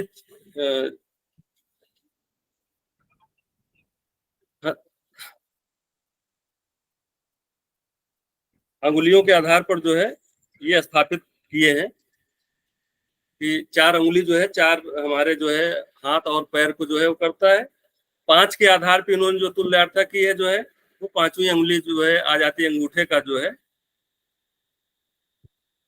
शरीर हमारे शरीर से निकली हुई पांच संरचनाएं मिलकर समग्र रूप में एक इकाई के रूप में शरीर का निर्माण करते हैं। शरीर के धड़ से निकली हुई पांच संरचनाएं, अब धड़ से पांच संरचनाएं हमारी है। ऊपर जो है हमारा सर है, गर्दन और सर, और बगल में जो है सर गर्दन के दोनों तरफ राइट और हैंड पे जो है दो हाथ हैं। उसी तरह से अंगूठे के दोनों तरफ जो है इंडेक्स फिंगर और स्मॉल फिंगर, ये दोनों आप हाथ का जो है उसमें तुलना की गई है। और उसके बाद जो है पैर और दोनों पैर जो है मिडिल और रिंग फिंगर को जो है। तो धड़ के अलावा ये पांच सिद्धांत जो है ये पांच अंगुलियों की जो संरचनाएं की गई है जो है उस आधार पे भी जो है दोनों की तुलना जो है शरीर और हथेली पर जो है ये किया गया है कि ऊपर की ओर सिर तथा नीचे की ओर दो हाथ दो पैर, इन पांचों संरचनाओं के कार्य संचालन की दृष्टि से अद्भुत सामंजस्य है। सिर में विद्यमान मस्तिष्क के निर्देशन में ही हमारे हाथ और पैर कार्य करते हैं जो है। अंगूठा जैसे पांचों अंगुली में जो है अंगूठा सबसे आधार है जो है। अगर अंगूठा न रहे जो है तो ये चारों अंगुली का उतना अस्तित्व नहीं रहेगा जो है। अगर अंगूठा मिल जाता है जो है तभी ये सबका जो है अंगुलियों का भी अस्तित्व है। उसी तरह से हमारे शरीर में जो है ब्रेन वो संचालन करता है पूरे शरीर का जो है। तो उस आधार पर भी इनका जो है तुलना की गई है हथेली और शरीर का जो है। वस्तुतः हाथ और पैर को मस्तिष्क के ही विस्तार के रूप में जाना जाता है। हाथ की हथेली का अध्ययन करने पर बिल्कुल समान स्थिति वहां भी देखी जा सकती है। हाथ की हथेली में भी उनके बीच के चौकोर से भाग में चार अंगुलियों और एक अंगूठे के रूप में पांच संरचनाएं बाहर की ओर निकली हुई दृष्टिगोचर होती है। पुनः इन्हीं की कार्यप्रणाली का अध्ययन करने पर ज्ञात होता है कि इसमें भी आपस में अद्भुत सामंजस्य विद्यमान है। बिना अंगूठे के सहयोग के अंगुलियां अपने कार्यों का संपादन नहीं कर सकती। अतः स्पष्ट है कि इस आधार पर भी हाथ की हथेली के संपूर्ण शरीर को तुल्यता स्थापित की गई है। जैसे हम बताए जो है कि चारों अंगुलियों का वो जो है ये अंगूठे के बिना जो है वो अपना सही से संचालन का नहीं कर सकती, उसी तरह से शरीर बिना सर के जो है, ब्रेन के जो है, पूरा संपूर्ण शरीर आपका जो है संचालित नहीं हो सकता जो है। तो इस आधार पे उन्होंने तुल्यता का जो है हाथ, हथेली और शरीर की जो है उस पे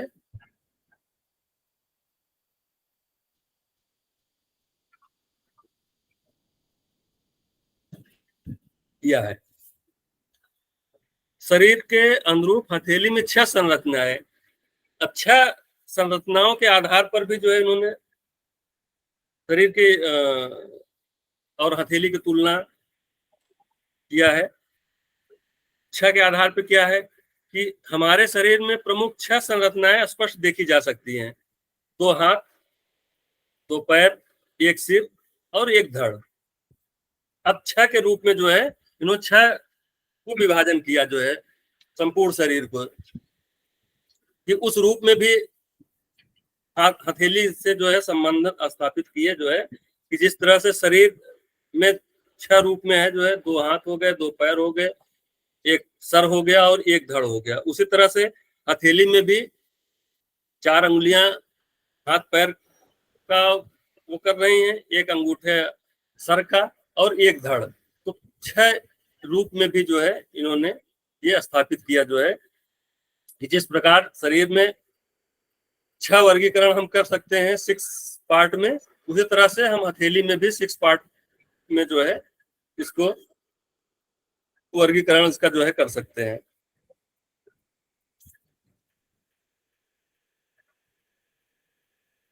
अब हथेली और शरीर को 7 भागों में भी वर्गीकृत करके जो है इसको तुल्यता स्थापित की गई है जो है। हमारे शरीर में विद्यमान तुल्यता की दृष्टि से शरीर के अनुरूप हथेली के 7 भाग। अब 7 में क्या उन्होंने किया है कि हमारे शरीर में विद्यमान धड़ संरचना के आधार पर स्पष्ट 2 भागों में विभाजित प्रतीत होता है।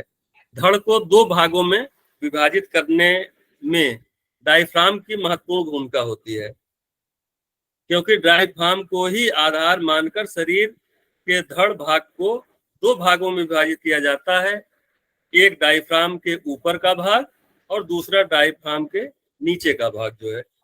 अब हथेली को जो है उन्होंने 2 भाग में विभाजित किया जो है, एक डायफ्राम के ऊपर का भाग और एक डायफ्राम के नीचे का भाग जो है।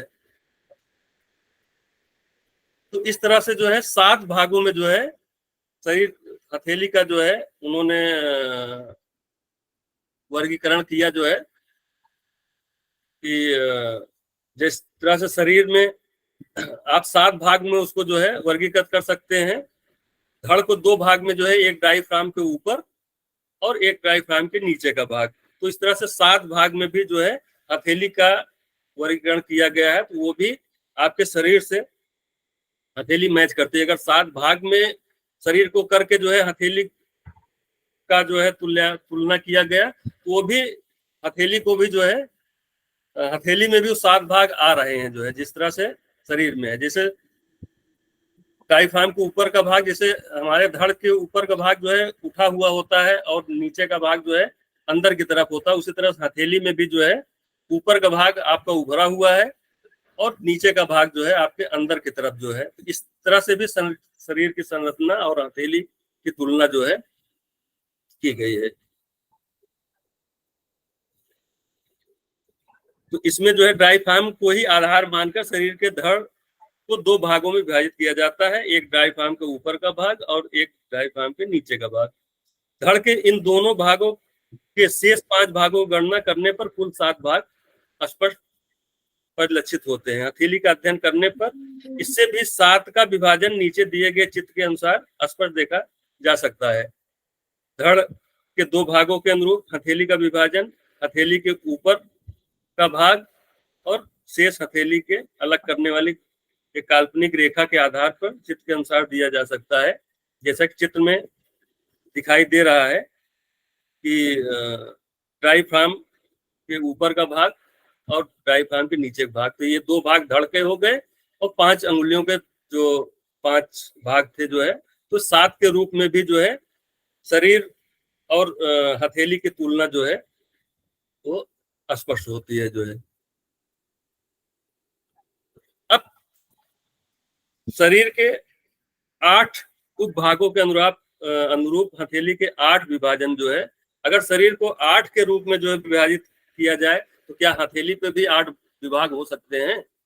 तो इस तरह से जो है उन्होंने 8 के रूप में जो है समझाने का प्रयास किया जो है कि अगर शरीर को हम 8 भाग में बांट देते हैं तो क्या वो जी अगर आप हाथ में बताएंगे तो क्या शरद फर्स्ट सेम का है तो उसको समझ नहीं आ रहा, तो आप हाथ में अगर बताएंगे तो उसको ज्यादा समझ आएगा।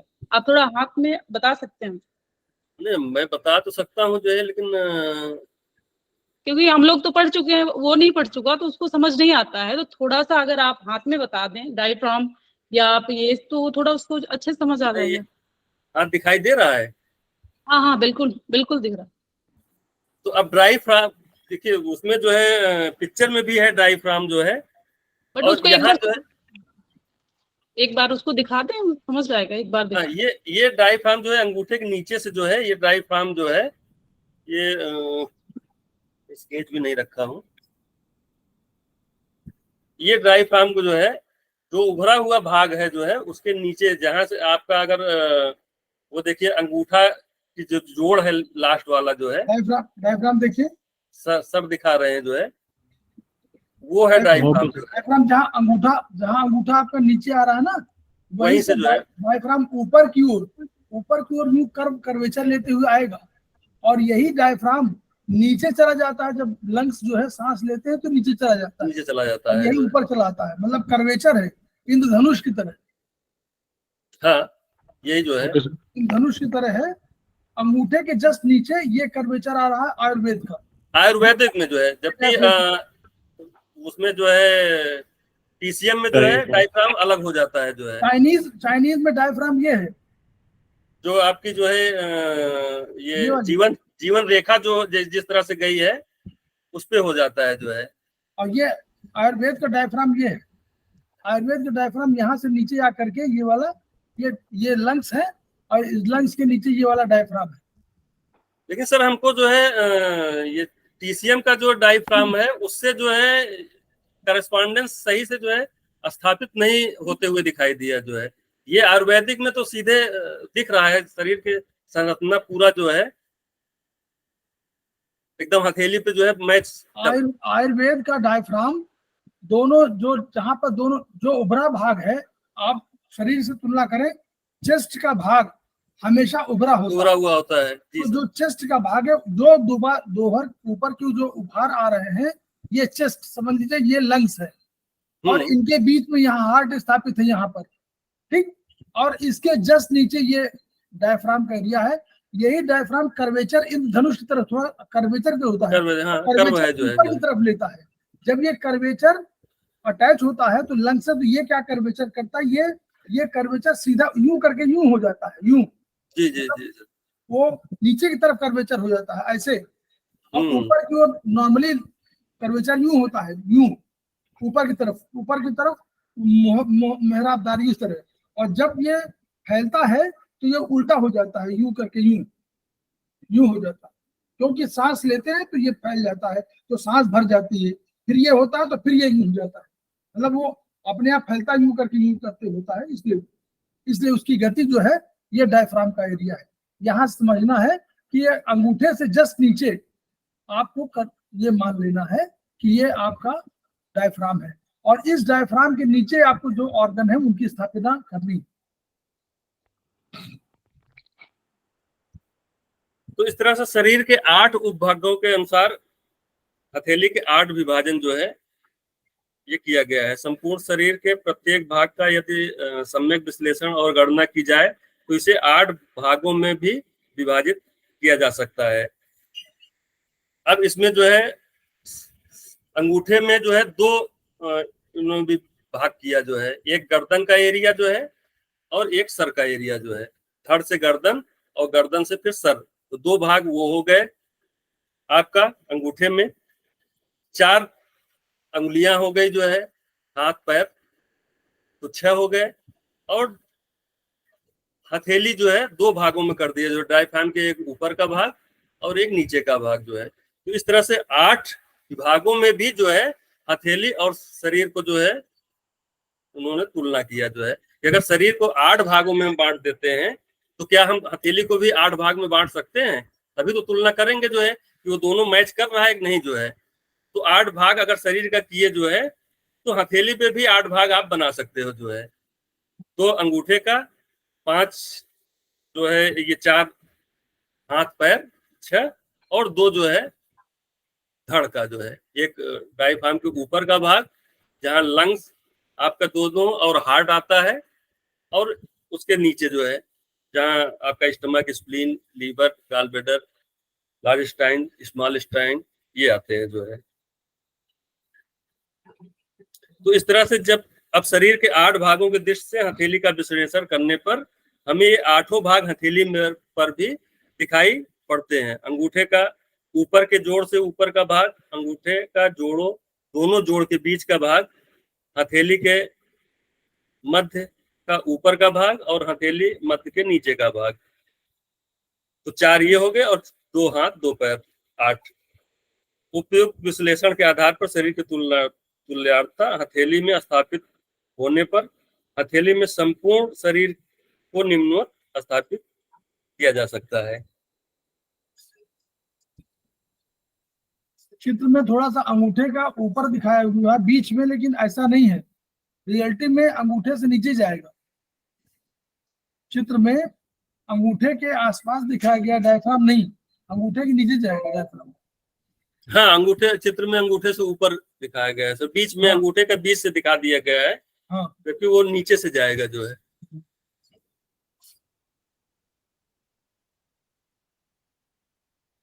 अब 9 भाग में भी जो है इसकी तुलना किया गया है शरीर की जो है हथेली से।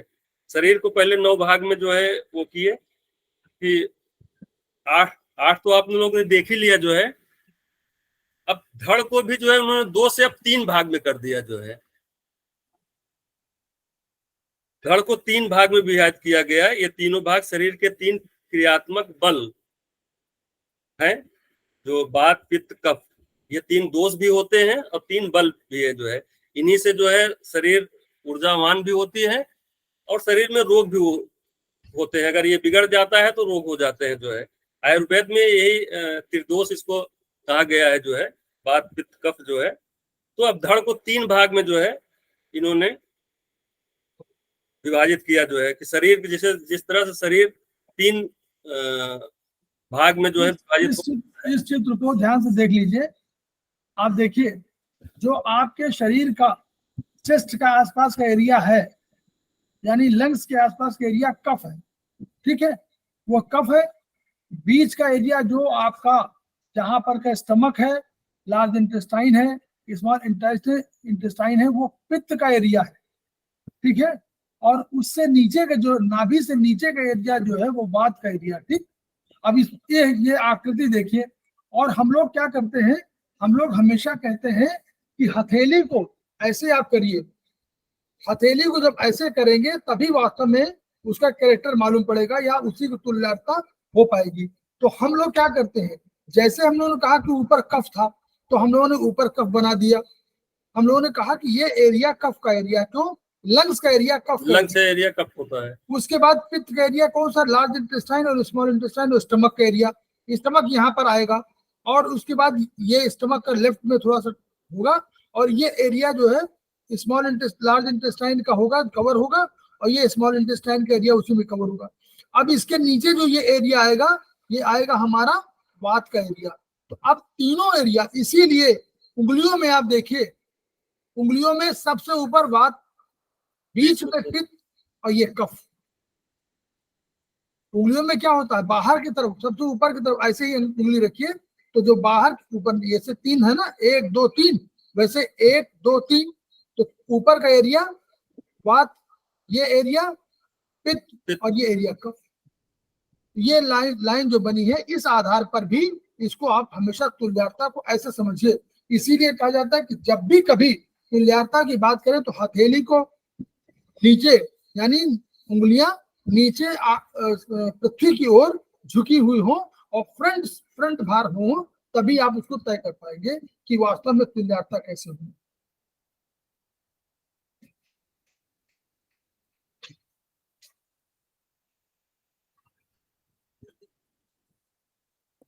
तो इस तरह से 9 भाग में अगर हम जो है शरीर को विभाजित करते हैं तो हमारे हथेली में भी 9 भाग जो है वो स्पष्ट रूप से विभाग बने हुए हैं। जो है वात पित्त कफ 3 धड़ में हो गया जो है, और 2 अंगूठे का, 3 2 5 और 4 जो है हाथ और पैर। तो 9 भाग में भी जो है शरीर और हथेली की तुलना जो है वो हुई है। उन्होंने 9 भागों के इसलिए कहा कि 9 भागों में हम लोगों ने बांटा इसको, और इस आधार पर जो हम लोग कह रहे थे कि खाद्य यातना मना कालो दिशा से द्रव्य संग्रह, तो 9 ही तो थे वो। हाँ। तो उन्होंने 9 विभाजन करके 9 विभाजन उस तरह कर दिया कि आकाश वायु अग्नि जल पृथ्वी और काल दिशा मन आत्मा और तम, मन आत्मा आत्मा तक तम नहीं गई। तो 9 विभाजन इस तरह कर दिया कि यह 9 विभाजन देखिए सिद्धांत को उन्होंने सिद्ध किया। क्यों सिद्ध किया? क्योंकि वह मान के चल रहे थे कि यावंतो ही लोके मूर्तिमंतो भाव, जैसे लोक में है वो आपके पुरुष में है, तो उन्होंने कहा जब पुरुष में है तो हथेली में भी होने चाहिए। तो हथेली में उन्होंने सिद्ध कर दिया, और ये आसानी चिकित्सा की दृष्टि से हुई कि हथेली में जो आप शरीर पे, पूरे शरीर पर कहीं पर सुई चुभ रहे थे, कहीं पर मैग्नेट लगा रहे थे, उसको आप हथेली में या पैर के तलवे में ही लगाने से आपका काम बन गया। ये उसकी हुआ, और इसके रिजल्ट्स जो आए वो वास्तव में ऐसे सिद्ध कर रहे थे कि ये सिद्धांत लागू है। क्योंकि अगर हम ये सिद्धांत ओरिजिनली कौन लाया? प्रोफेसर तारक जेबू सादृश्यता सिद्धांत लाए, लेकिन पाया ये गया कि जो अगर sp3 का यहाँ पर हम प्रयोग कर रहे हैं और sp3 का प्रयोग वहां कर रहे हैं तो दोनों में बहुत अंतर नहीं है। इसलिए वो सिद्धांत अपने आप में जस्टिफाइड सिद्ध हुआ, और इस सिद्धांत के आधार पर आयुर्वेदिक एक्यूप्रेशर का जो डेवलपमेंट हुआ तो उन्होंने भी हथेली के उसी तरह विभाजन किए जैसे विभाजन उन्होंने कहा था कि ब्रह्मांड वो पुरुष में और हथेली में कोई अंतर नहीं, वैसे ही उन्होंने कहा कि पुरुष में यानी व्यक्ति में और उसकी हथेली में के कामों में, फंक्शनलिटी में कोई अंतर नहीं है। और अगर यहाँ पर ट्रीटमेंट हम करेंगे तो ये ट्रीटमेंट उसी तरह जस्टिफाइड होगा जैसे हम पूरे शरीर में कहीं भी ट्रीटमेंट कर रहे हैं। जी सर।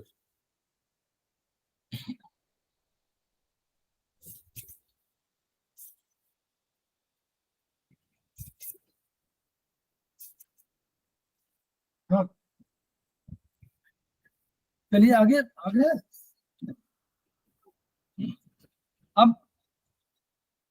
अब हेलो आ रही रंजय जी सर।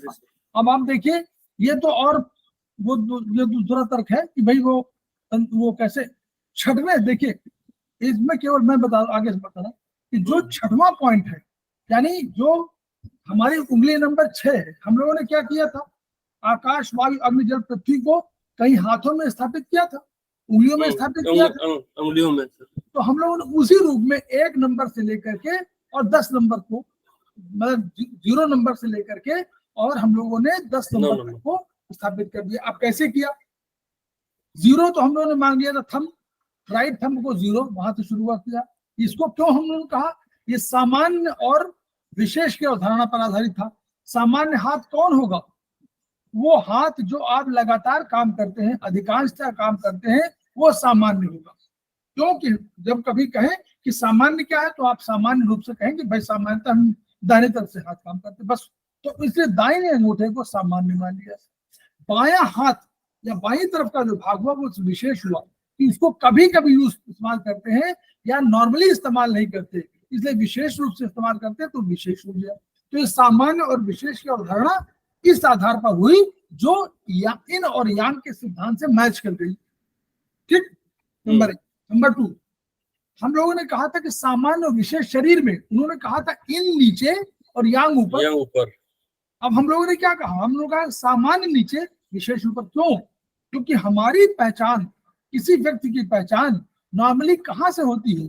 अगर हाथ पैरों को हम देखें तो वास्तव में शायद नहीं पहचान पाएंगे। किसी नारी पुरुष के हाथ पैरों को देखने पर शायद उसका बहुत अंदाजा नहीं मिलेगा, लेकिन हम देखते क्या है, हम चेहरा देखते हैं, कि उसकी आंखें देखते हैं, उसको चेहरे का समग्र भाग देखते हैं, चेहरा, उसके होठ, उसके कान, उसके तो ये पहचान हम का भाव कराता है। तो जो विशेष है वही तो पहचान करा रहा, तो उस विशेष रूप से उसको पहचान करने की बात आई, तो वो विशेष भाग ऊपर हो गया और डायफ्राम से नीचे का भाग सामान्य भाग हो गया। तो ये सामान्य और विशेष की अवधारणा के आधार पर दाहिना हाथ सामान्य, बायां हाथ विशेष, नीचे का भाग सामान्य, ऊपर का भाग विशेष, इस आधार पर हम लोगों ने स्थापित किया।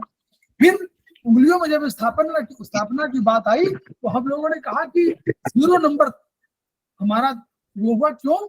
क्योंकि 0 को हमने तब माना था, तब माने सृष्टि, तो हमने कहा कि सामान्य है 0 नंबर, सामान्य अंक में जो चक्र बनाया था उसमें सामान्य अंक है, तो 0 में सामान्य कर दिया।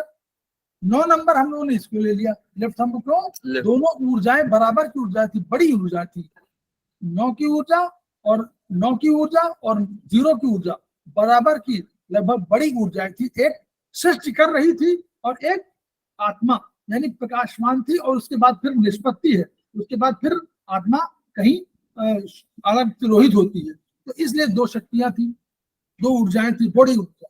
फिर हम लोगों ने ऊर्जा में क्या कि एक ऊर्जा हम लोगों ने क्या लिया, 1 नंबर हम लोगों ने उसी तरह नंबर 1 नंबर सबसे छोटा राइट से शुरू किया। 1 नंबर क्यों? क्योंकि यहाँ हम लोगों ने कहा था कि वो 1 नंबर है, 1 नंबर सबसे छोटा। अब देखिए इसमें आकाश था, पहला तत्व तो क्या था हमारा, पहला महाभूत आकाश, तो आकाश को हमने नंबर 1 पे रख दिया, स्मॉल फिंगर पे।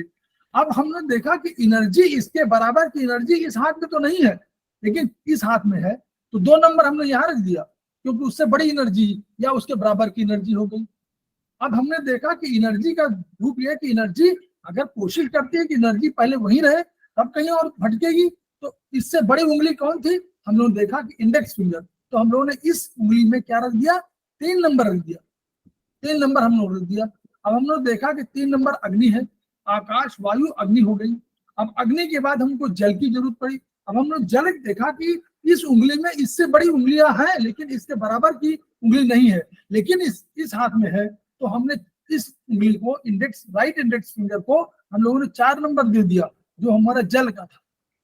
जब फिर देखा तो अब ऊर्जा क्या करेगी, ऊर्जा इसी भाग में रहना चाहेगी, तो इससे बड़ी उंगली कौन थी, ये वहां पर उससे बड़ी, उसके बराबर की उंगली मिले नहीं, उससे बड़ी मिल गई, तो हमारी 5 नंबर की हो गई।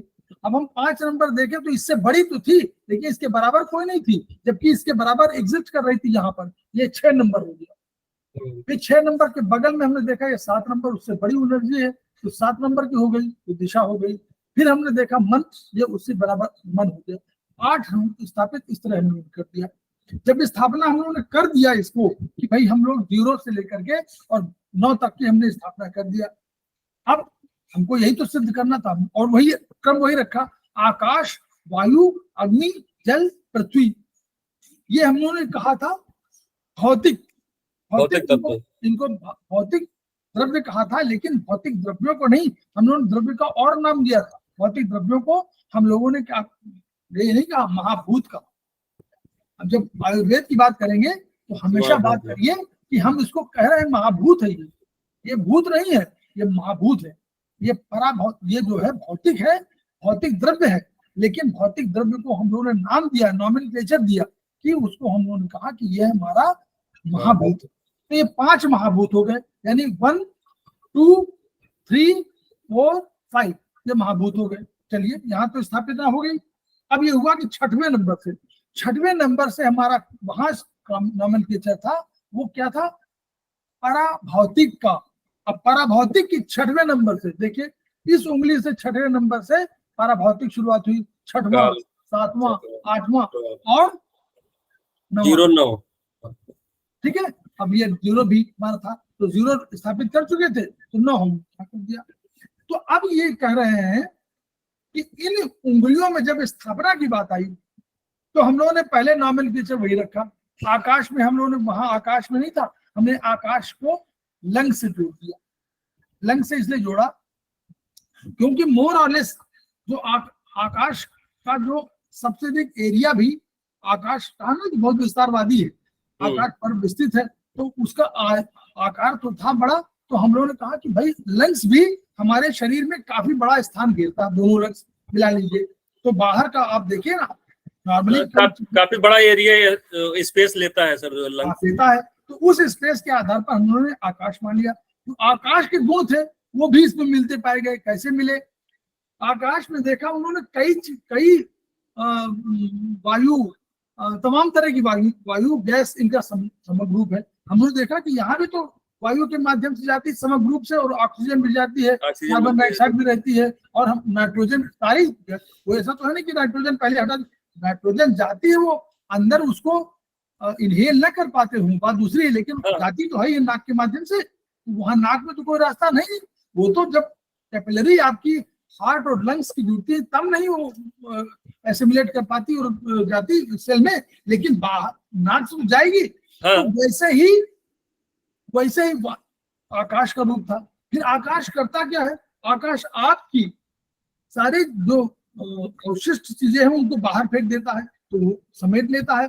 वैसे ही नाक भी करता है, वो लंग्स भी करता है, लंग्स के माध्यम से सब जो बाहरी वैसे पदार्थ हैं वो चले जाते हैं, और आपकी कार्बन डाइऑक्साइड बाहर चली जाती है।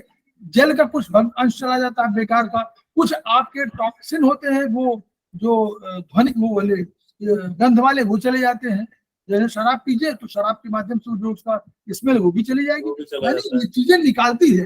तो इसलिए उन्होंने लंग्स के साथ रख दिया। अब लंग्स में रखने की बात आई तो लंग्स में उन्होंने एलआई और लंग्स को साथ में रख दिया। तो फिर सहायक आर्गन को जो है रख दिया सर साथ। उस तरह का मतलब ये तरीका वो है, कभी उसको जब आएगा सिंह तो उसको बता देंगे, लेकिन ये तरीका था। लेकिन छठवें नंबर से उन्होंने कहा माना कि छठवें नंबर से nervous system, this was nervous system, जो पहली बार छठवें नंबर से नर्वस सिस्टम इसलिए कहा गया कि पहली बार प्रकृति से जो आपका साहचर्य कराता है, प्रकृति से आपको अवगत कराता है, प्रकृति के रूपों से आपको अवगत कराता है। कौन? काल। तो काल क्या है? काल क्या काम करता है? वो तंत्रिका तंत्र, वो बताता है कि सर्दी है, गर्मी है, बारिश है।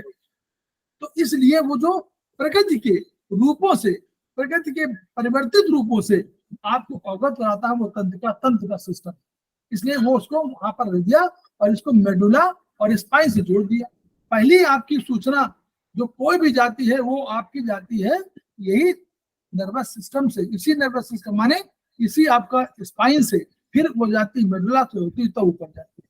क्लियर? तो ये छठवां नंबर को, इसीलिए हम लोग इस उंगली को हमेशा याद रखिए, जब भी कभी नर्वस सिस्टम की बात करें तो आपको और 7वें 8वें नहीं जाना है। नर्वस सिस्टम माने ये उंगली, छह उंगली काल की, ये मेरा कहना है। चलिए आगे चलिए। और दिशा सर जो है, दिशा भी तो नर्वस सिस्टम से ही है ना? नहीं है सब नहीं, आगे तो इसके बाद सब पराभौतिक है, तो आगे सब नर्वस सिस्टम, दिशा भी है, 8वीं भी है। नर्वस सिस्टम की बात करेंगे, जब ऐसा है कि ट्रीटमेंट में जब भी कोई प्रोफेसर कहे, कोई कहे कि भाई नर्वस सिस्टम का इलाज करिए, तो आपको ऐसा नहीं है कि आप दिशा में चले जाएंगे, आपको हमेशा 6 नंबर की उंगली पर कहते हैं नर्वस सिस्टम जोड़िए। हम लोग अभी ट्रीटमेंट में देख रहे थे 3-6 टोन, तो जब 3-6 टोन करते हैं तो हम नर्वस सिस्टम को एक्टिव कर देते हैं। बस ये मेरा कहना है। तो ये वाला है। अब करस्पॉन्डेंस सर जो है अगले उसमें हो जाएगा, टाइम भी हो रहा है, आप कुछ बता दीजिए। क्या जी? उसके बाद करस्पॉन्डेंस है। हाँ, एक अब देखिए देखिए 2 चीजें हैं। अब हम 2 मिनट के लेंगे, फिर आगे दोबारा बताएंगे हम लोग। सादृश्यता सिद्धांत और तुल्यता सिद्धांत में थोड़ा सा अंतर ये है। सादृश्यता सिद्धांत लाए थे प्रोफेसर पार्क जेबू, और उन्होंने इसको करस्पॉन्डेंस सिस्टम कहा। सिद्धांत हमारे यहाँ क्या ही था, यावंतो ही लोके मूर्तिमंतो भाव, वही था, वही आधार है। उसी आधारभूत तथ्य को उन्होंने करस्पॉन्डेंस सिस्टम में कर दिया, और वो जोड़ दिया कि जैसे प्रकृति और पुरुष में समान, प्रकृति में और लोक में समानता, पुरुष में लोक में, वैसे ही पुरुष में हथेली में समानता। चलिए हो गया। लेकिन इस करस्पॉन्डेंस सिस्टम में उन्होंने जो अपना रखा, उन्होंने डायफ्राम को देखिए, ये उंगली दिखाई दे रही ना, जी जी सर। इस डायफ्राम को यहाँ से जो ये वाला ये है, ये एरिया डायफ्राम का एरिया माना उन्होंने। तो इसको उन्होंने माना अंगूठा, अंगूठा माने सर, तो सर को उन्होंने कहा कि आकाश की ओर उठा हुआ है, तो इसको इन्होंने कह दिया कि ये एरिया हमारा। अब सर के जस्ट नीचे क्या है, लंग्स, तो लंग्स यहाँ पर ला दिया, यहाँ लंग्स ला दिया और यहाँ पर हार्ट स्थापित कर दिया, यहाँ पर इन दोनों लंग्स के बीच में हार्ट यहाँ पर हो जाएगा। तो ये उसकी, अब जब लंग्स का स्थापित कर चुके तो ये डायफ्राम बन गया उनका। अब जब दोबारा बात आई, अब और सब लीवर स्टमक इन सब की आई, तो अब फिर वो ऐसे करके आ गए। जब ऐसे करके आ गए तो यहाँ से फिर जब शुरू किया उन्होंने, तो यहाँ जब लीवर ले गए, यहाँ लीवर ले गए तो यहाँ पर लीवर और लंग्स मिल गए, कहीं ना कहीं एक दूसरे से वो हो गया, क्या कहते हैं, एक दूसरे के साथ इंटरमिंगलिंग हो गई। लीवर यहाँ से आया, लीवर यहाँ, जब यहाँ लंग्स यहाँ आ चुका है तो लीवर यहाँ आएगा, यहाँ लीवर आएगा, लेकिन लीवर जब यहाँ आएगा तो वो क्या करेगा, वो लंग्स, एक लंग्स को प्रभावित कर देगा, दूसरे लंग्स, मतलब एक लंग्स को तो पूरा भाग ले लेगा, हार्ट का भी कुछ भाग ले लेगा। और जब दूसरे लंग में यहाँ पर हम लोग स्टमक रखेंगे तो स्टमक में दूसरे लंग्स के भाग को प्रभावित करेगा। यानी लंग्स जो है हमारा, अगर ये हमारा ये लेफ्ट होगा, ये राइट होगा, तो लेफ्ट लंग को हमारा स्टमक प्रभावित करेगा और राइट लंग्स को हमारा लीवर प्रभावित करेगा। ये थोड़ा सा वो हुई। तो जब आयुर्वेदिक एक्यूप्रेशर में इसको डेवलपमेंट बात हुई तो उन्होंने कहा कि नहीं, शरीर ऐसे ही रखेंगे, हम इसको अंगूठे यहाँ तक को तो हम मानेंगे कि चलो बेटी, यहाँ तक हम लोग को मानेंगे कि हमारा सर और गला है, यहाँ तक मानेंगे, इसके बाद हम आगे नहीं मानेंगे, हम शरीर को ऐसे सीधे सीधे मानेंगे। तो सीधे सीधे मानने में हमारा जैसे हम मान रहे हैं वैसे हमारा यहाँ पर आ गया डायफ्राम। डायफ्राम हमेशा कर्वेचर होता है, ऊपर की ओर घुमा होता है, ऊपर की ओर उठा होता है, ऐसे होता है।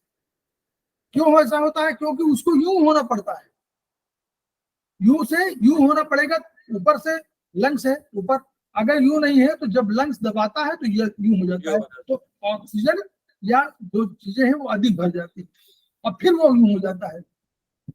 नीचे स्टमक है, इसीलिए स्टमक जब बहुत खाना खा लेते हैं तो वो ऐसे रहेगा और यहाँ खाना भरा हुआ है तो वो नीचे मुड़ नहीं पाएगा। इसीलिए आप कहते हैं कभी कभी कि सांस नहीं ले पा रहे हैं, खाना इतना खा लिया।